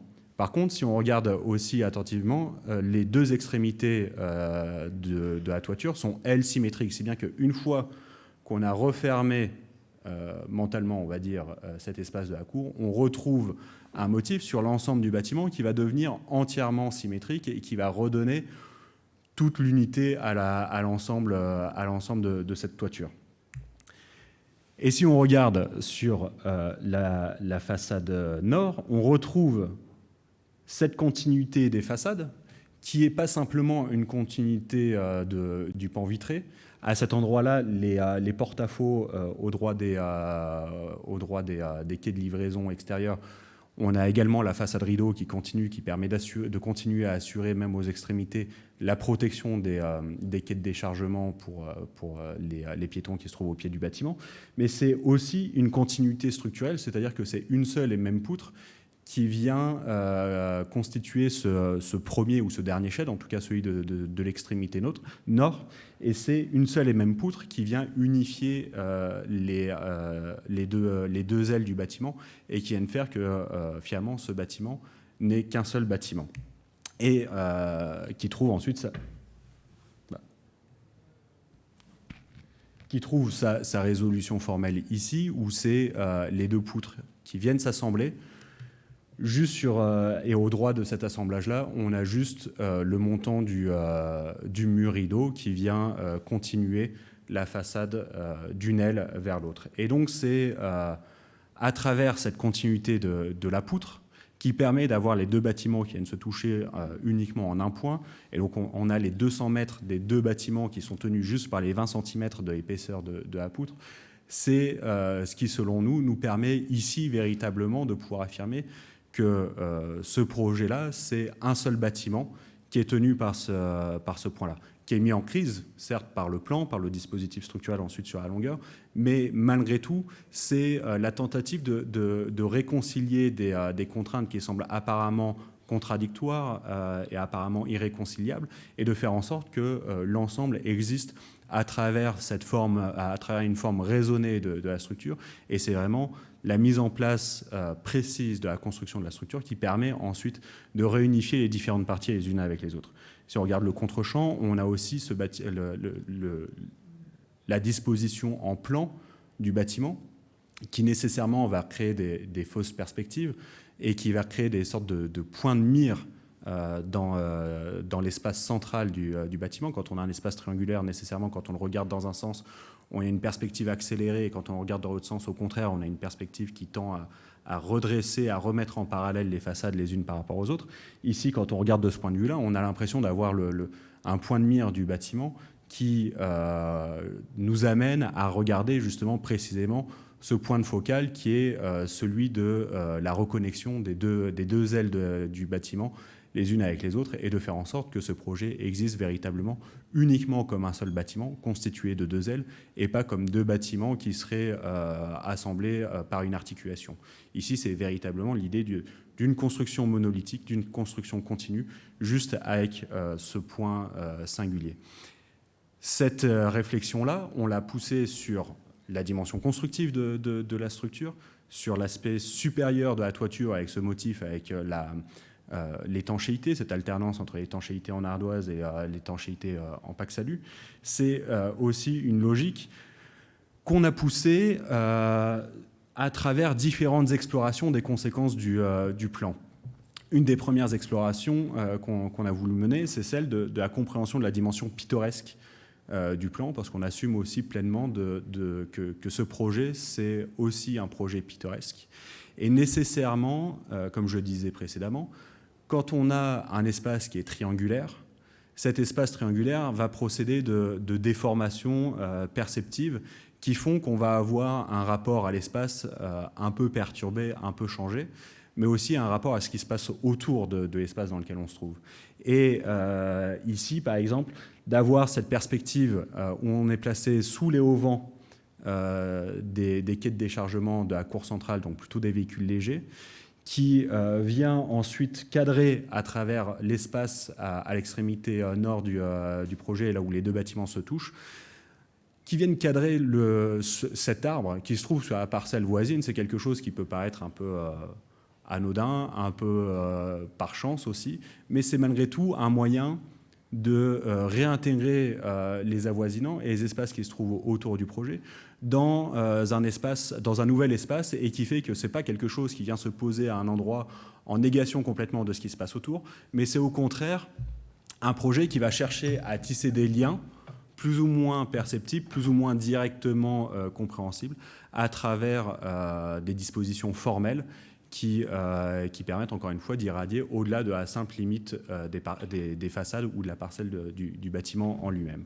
Et donc, une première exploration, ça a été ces dispositions, ces jeux perceptifs et perspectives que permet cette disposition de plan en triangle, avec des cadrages sur les parcelles voisines.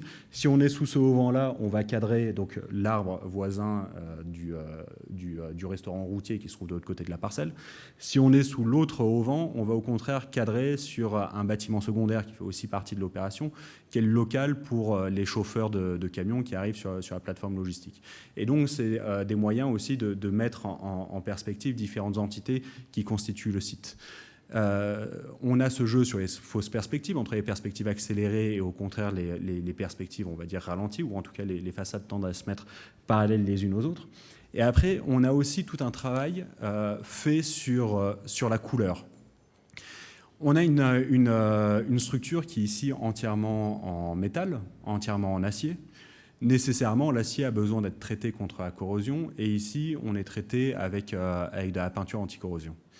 Et une fois qu'on a cette peinture anti-corrosion, alors on aurait pu décider de faire un bâtiment qui était uniquement gris, gris sur gris, et puis s'arrêter là.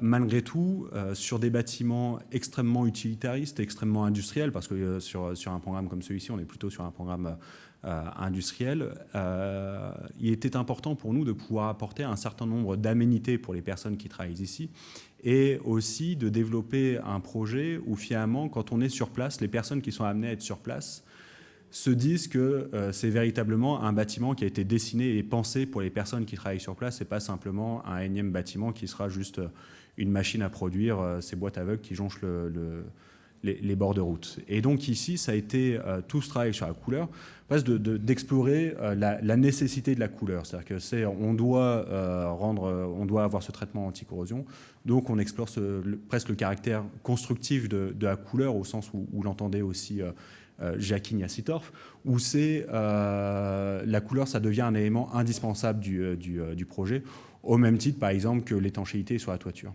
Mais cette couleur, ça devient aussi un élément d'exploration des caractéristiques spécifiques du projet. On a ces auvents ici qui font 200 mètres de long. Nécessairement, sur 200 mètres de long, on commence à avoir des effets perceptifs qui ne sont pas possibles d'avoir quand on a une façade qui a à faire 20 mètres, 30 mètres, même 50 mètres de long. Et on a une série de plans parallèles les uns aux autres. Ici, on a 18 poutres, si on prend celle d'extrémité, on a 18 poutres qui sont parallèles les unes aux autres et qui se succèdent sur une longueur de 200 mètres. Et donc, nécessairement, à partir de là, il y avait une dimension qui commençait à nous travailler, de comprendre comment est-ce qu'on pouvait exacerber d'une certaine manière cette dimension-là, et comment le travail sur la couleur, sur ces 18 plans successifs sur 200 mètres de long, pouvait rendre compte d'autres dimensions, d'autres caractéristiques du projet. Et on a commencé à travailler sur un dégradé sur toute la longueur du bâtiment. On a, à extrémité sud, ce qu'on voyait tout à l'heure, les grandes poutres Virindel qui sont uniquement en blanc, et quand on arrive à extrémité nord, on a les poutres triangulées qui sont à l'intérieur de la façade, qui sont en jaune fluo. Et ensuite, c'est uniquement un dégradé à partir des deux couleurs, de ces deux couleurs, qui a été mis en place le long des 18 poutres, chacune des poutres étant donc d'une couleur différente, toujours un peu plus jaune si on part du sud, vers le nord. Et ce qu'on perçoit ici, et finalement, ce travail sur la couleur, c'est aussi une sorte de façon d'accentuer, d'accompagner le travail perceptif qui est lié au plan. C'est-à-dire que dans un sens, on va avoir avec la couleur l'effet perspective qui va être accéléré, et dans l'autre sens, au contraire, ce même effet qui va être ralenti. Ensuite, à partir de ce premier trail. Donc ici, c'est le contre-champ, où on voit le passage d'un jaune plutôt soutenu vers le blanc au fond. À partir de ce premier trail de dégradé, on a développé toute une harmonie au niveau de la couleur pour proposer une compréhension presque analytique du bâtiment, de la structure, un peu à l'instar de ce qu'on a vu aussi précédemment avec le Pisé, où la croix de Saint-André est laissée apparente. Dans une construction sans épaisseur, ce qui nous intéressait, c'était de pouvoir faire là aussi une sorte d'écorché de la construction, où tout est laissé visible, où la structure est réduite vraiment à sa plus simple épaisseur, sans autres éléments superflus. Et donc ici, c'est d'avoir le dégradé, qui est l'ordre principal de la structure, donc les grandes poutres de 4 mètres qui permettent de franchir les 45 mètres de portée. Ensuite, on a toutes les poutres secondaires qui sont en rose, qui permettent de comprendre l'ordre secondaire de la structure. Et ensuite, les poutres au vent qui permettent d'assurer tout le contreventement des plans de toiture qui sont dans ce brin, qui ont cette forme de flèche qui crée... qui trouve une résonance avec les espaces de loggia, de porte-à-faux qui se trouvent de l'autre côté, qui là aussi participent à pouvoir refermer presque mentalement l'espace, comme si on avait une fermeture éclair qui permettait de refermer les deux bâtiments, les deux ailes du bâtiment, en supprimant la cour centrale. Et là aussi, c'est à travers l'usage de la couleur, finalement, c'est d'explorer les caractéristiques perspectives de la forme architecturale, du plan, de la compréhension de la construction, de la structure, mais c'est aussi doter l'ensemble d'une espèce de texture homogène qui permet de qualifier chacun des éléments spécifiquement, mais en même temps de venir tenir l'ensemble dans une texture tout à fait continue, comme une sorte de milieu finalement à l'ensemble de cette cour intérieure. Et ce système-là, il se termine au sud sur cette poutre Virindel, qui est un élément qui peut paraître tout à fait hors système, tout à fait contradictoire avec l'ensemble, mais qui en fait, cette apparente irrégularité est le fruit du système en lui-même, dans le sens où on a cet ensemble de sheds, donc ces 200 mètres de sheds, qui sont constitués uniquement de poutres triangulées, comme on a pu le voir précédemment. Cet ensemble-là est construit sans joint de dilatation, donc c'est un bâtiment qui est comme un accordéon, qui doit pouvoir bouger librement sur ces 200 mètres de long. Et il se termine au sud par cette façade-là, où on a cette poutre Virindel qui vient terminer le système.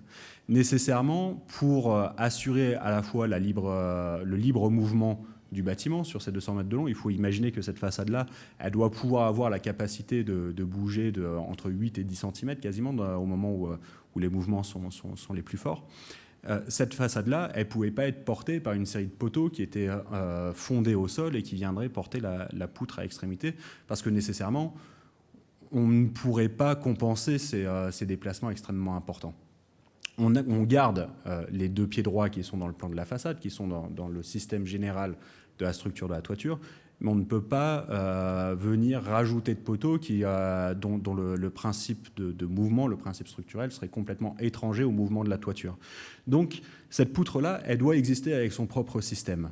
Elle doit bouger aussi suivant le système général des sheds. En même temps, elle est le démarrage des sheds, c'est-à-dire que le principe d'un shed, on a une poutre, elle est tenue en pied et en tête. Donc il n'y a pas de risque de déversement de cette poutre-là. Ici, on a une poutre qui est à l'extrémité, qu'on ne peut pas venir fonder sur une série de poteaux qui seraient en pied, parce qu'on ne pourrait plus assurer la libre dilatation du bâtiment. Au passage, on viendrait aussi entraver complètement la liberté des flux autour du bâtiment, et notamment sur les quais de déchargement qui se trouvent de part et d'autre. La poutre doit pouvoir résister au déversement puisqu'elle n'est pas tenue en tête. Nécessairement, c'est une poutre qui doit avoir une rigidité accrue par rapport à tout le reste du système. Le fait même que ce soit une poutre Virindel, c'est un objet structurel qui est doté d'une rigidité bien plus importante que le reste des poutres du système. Donc c'est une variation formelle de la poutre qui est en lien complètement avec la nécessité de la variation constructive structurelle du fait de la situation dans laquelle se trouve cette poutre. Par ailleurs, on a cette façade rideau ici, qui est la façade des bureaux, mais qui, elle aussi, doit pouvoir accompagner les mouvements du bâtiment sur ces 8 à 10 cm au niveau de cette extrémité sud.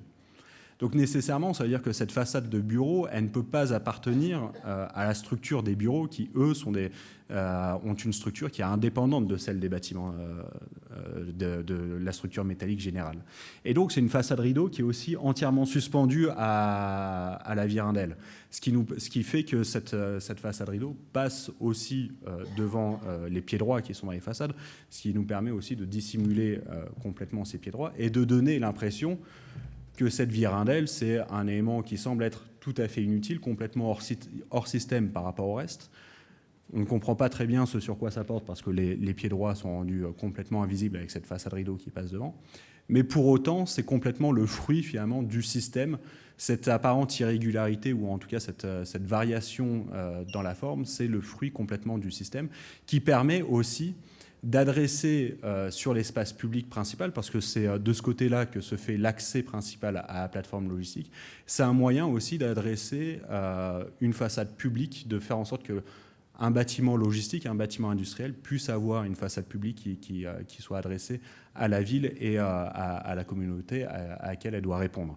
Et donc ici, c'est toujours dans cette volonté de comprendre finalement comment les nécessités programmatiques, fonctionnelles, structurelles, etc. d'un projet peuvent amener à une série de résolutions formelles particulières qui permettent finalement de résoudre en un seul geste l'ensemble des contraintes auxquelles l'architecture doit faire face. Et pour conclure, j'aimerais terminer sur cet aphorisme ici qu'on utilise nous assez souvent à l'agence et qu'on promeut aussi auprès de nos étudiants dans les écoles où on enseigne, qui peut paraître extrêmement simple, mais qui est une façon finalement assez légère d'exprimer notre pensée. C'est pour couler de source, l'architecture fait feu de tout bois, d'une pierre deux coups et contre mauvaise fortune bon cœur, sans mettre à la charrue avant les bœufs. Merci. Merci beaucoup.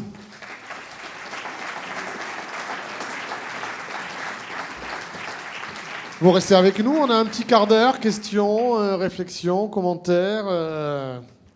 Alors, oui, faisons les choses comme il faut. N'attendons pas la dernière minute comme ce matin ou comme tout à l'heure. Si vous avez des questions, allez-y. Monsieur, madame, monsieur. Alors, on va commencer par vous. D'accord. On avait une dame, non qui avait levé le... Voilà, on va commencer par une dame quand même. Merci. Bonjour et vraiment bravo. Votre démonstration est fascinante. Alors moi j'ai une question. Oui. Quel est l'angle que vous avez choisi? Pourquoi cet angle-là? Est-ce qu'il y a un rapport avec le A de architecture de notre ordre? L'angle, c'est vraiment issu des alignements sur le site. Et on reprend véritablement l'alignement sur l'avenue des États-Unis. Donc si je reprends, je vais vous remettre le plan masse, ça sera, ou même l'axonométrie. Et accessoirement, quel est le degré de cet angle? Alors, je dois avouer honteusement que c'est un angle qu'on a... En fait, c'est vraiment l'idée... On s'inscrit d'une certaine manière presque dans une procédure d'écriture automatique, quoi. Et ici, on prend il y a une série de conséquences qui sont issues du projet en lui-même, issues du site.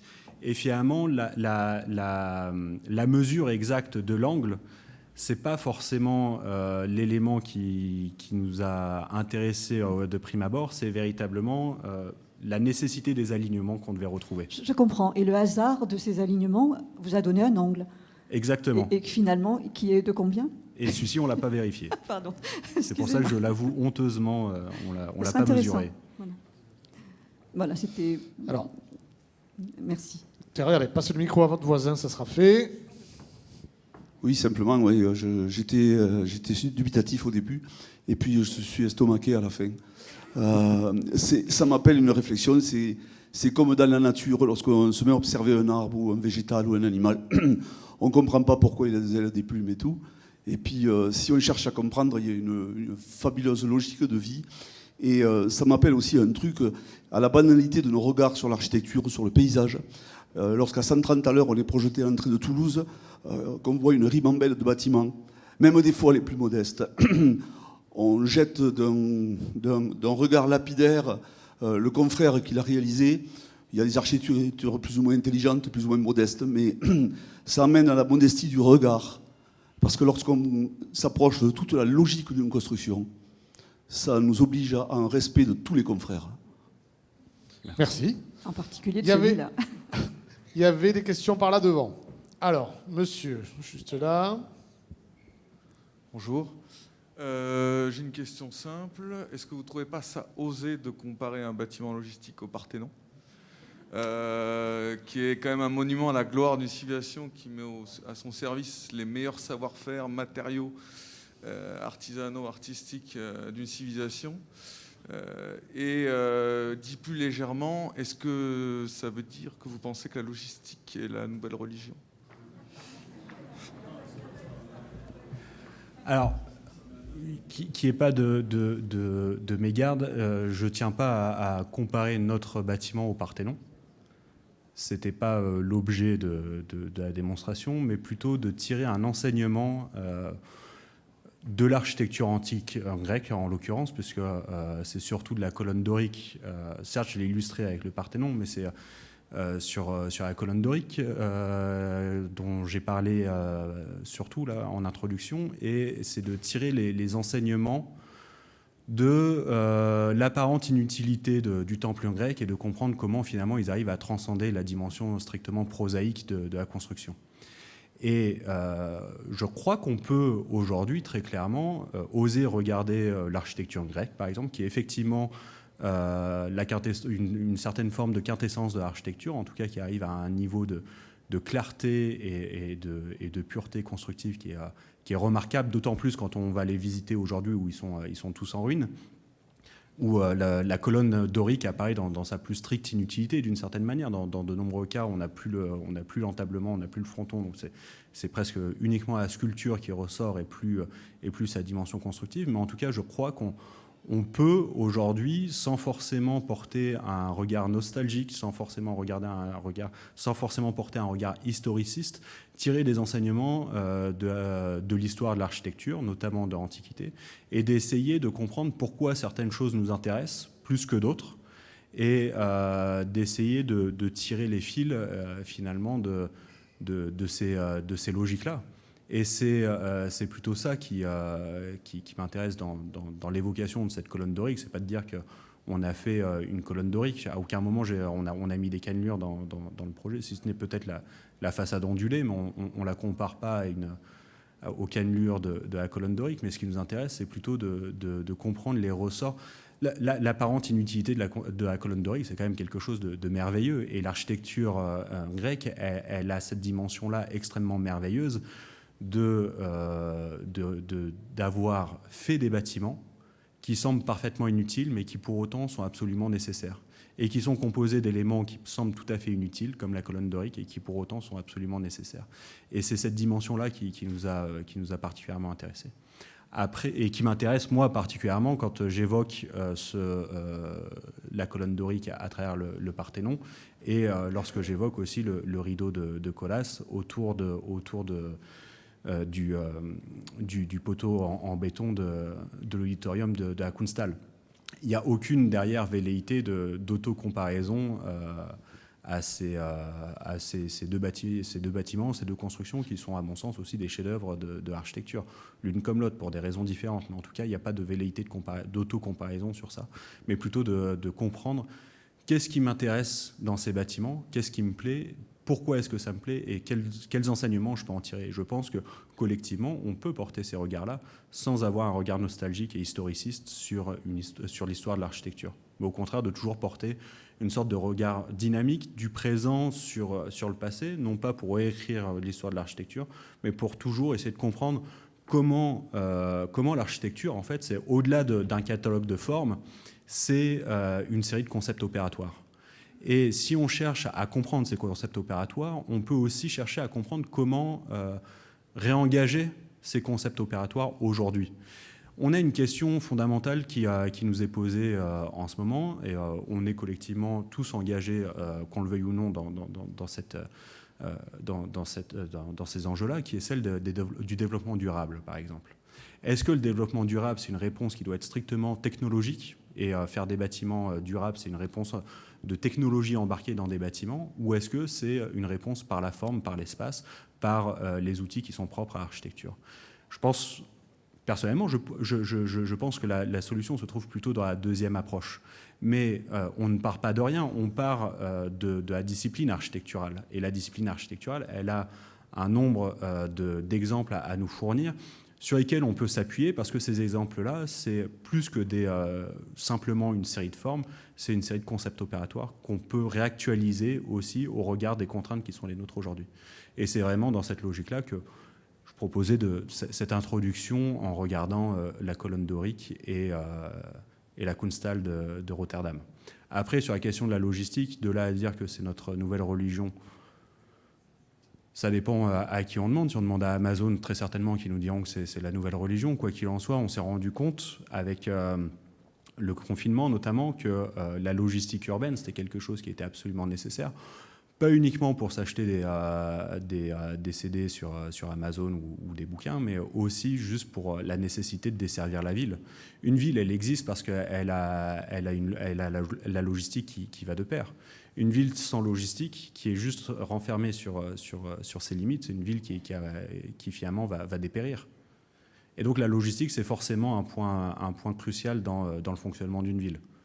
Et après, c'est comment on décide de faire fonctionner cette logistique. Ici, alors je n'ai pas cité la maîtrise d'ouvrage sur cette opération, c'est Toulouse Lumine, c'est un consortium avec la Poste Immobilier, Toulouse Logistique Urbaine, Sodexo, qui propose ici justement d'avoir une logistique urbaine entièrement décarbonée. Donc c'est le premier exemple de logistique du dernier kilomètre décarboné en France.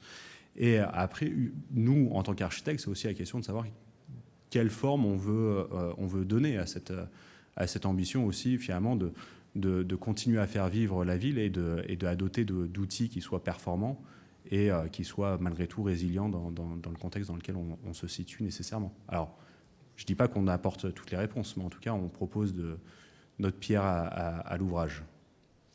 Allez, il nous reste encore quelques minutes. Questions, réflexions, commentaires. On va en prendre encore un ou deux. Oui. On va vous passer le micro. Attendez. Allez-y. Eh bien, bonjour. Félicitations. Merci. Je posais la question, est-ce que le rond-point fait partie du projet ou est-ce qu'il était existant? Le rond-point était existant. Et est-ce que le traitement du rond-point a été prévu ou est-ce que c'est une source qui découle du rond-point? Si on peut revenir sur, je crois, l'antépénultième photo, peut-être. Laquelle de photo, pardon? L'avant-dernière, je crois. Une photo aérienne, peut-être? Non, c'est une photo où c'est qu'on voit effectivement le rond-point. Vous avez montré le cadrage sur l'arbre? Oui. Alors, attendez.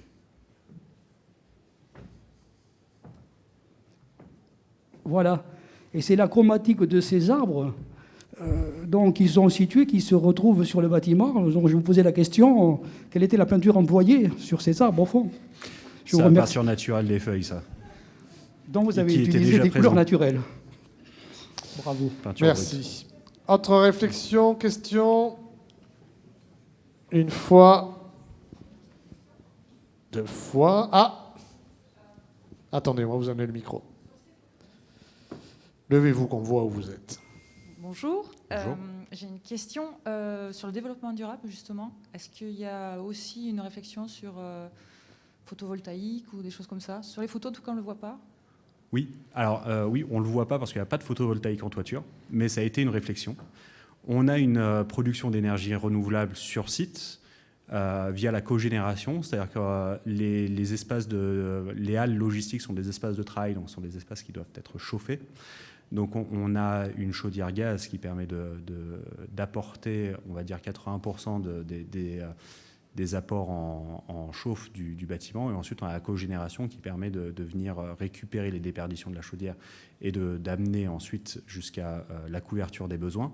On avait, au démarrage du projet, on avait questionné les différentes possibilités de production d'énergie renouvelable sur le bâtiment. C'est vrai qu'une des premières réflexions qu'on pourrait se dire, c'est que si on a des sheds, nécessairement la partie verticale, la partie transparente, elle est orientée nord, donc ça veut dire qu'on a une inclinaison qui est plutôt orientée sud sur le bâtiment.